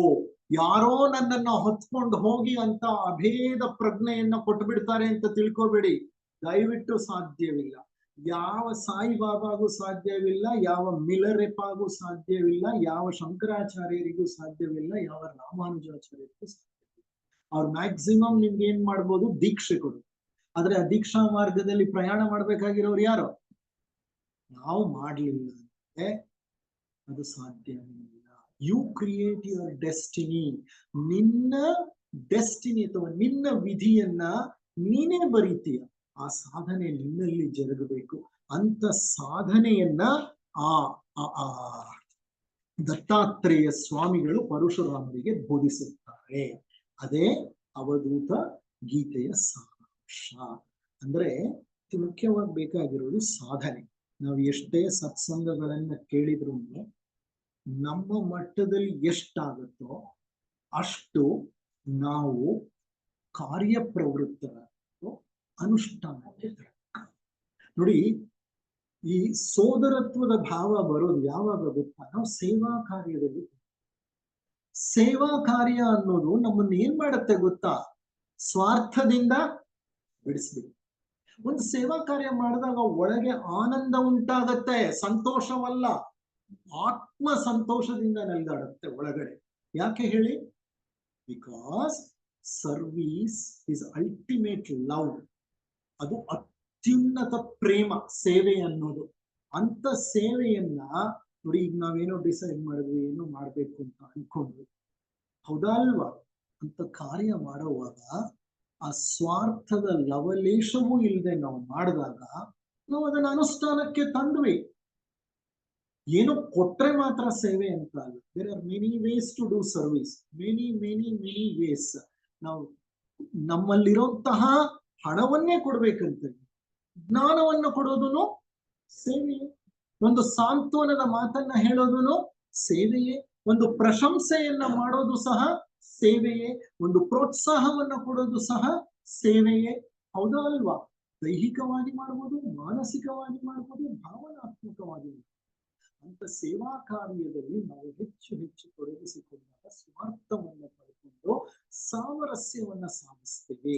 ಆಗ ನಮಗೆ ಅಭೇದ ದರ್ಶನ ಕ್ಷಣಕಾಲವಾದರೂ ಆಗಬಹುದು ಅಂತ ಒಂದು ಪ್ರಯತ್ನವನ್ನು ಮಾಡೋಣ ಅಂತ ಹೇಳ್ತಾ, ಅವಧೂತ ಗೀತೆಯ ಸಾರಾಂಶ ಅದ್ವೈತ ಮತ್ತು ಅಭೇದ ದರ್ಶನ ಅಂತ ಹೇಳ್ತಾ ಈ ಉಪನ್ಯಾಸವನ್ನು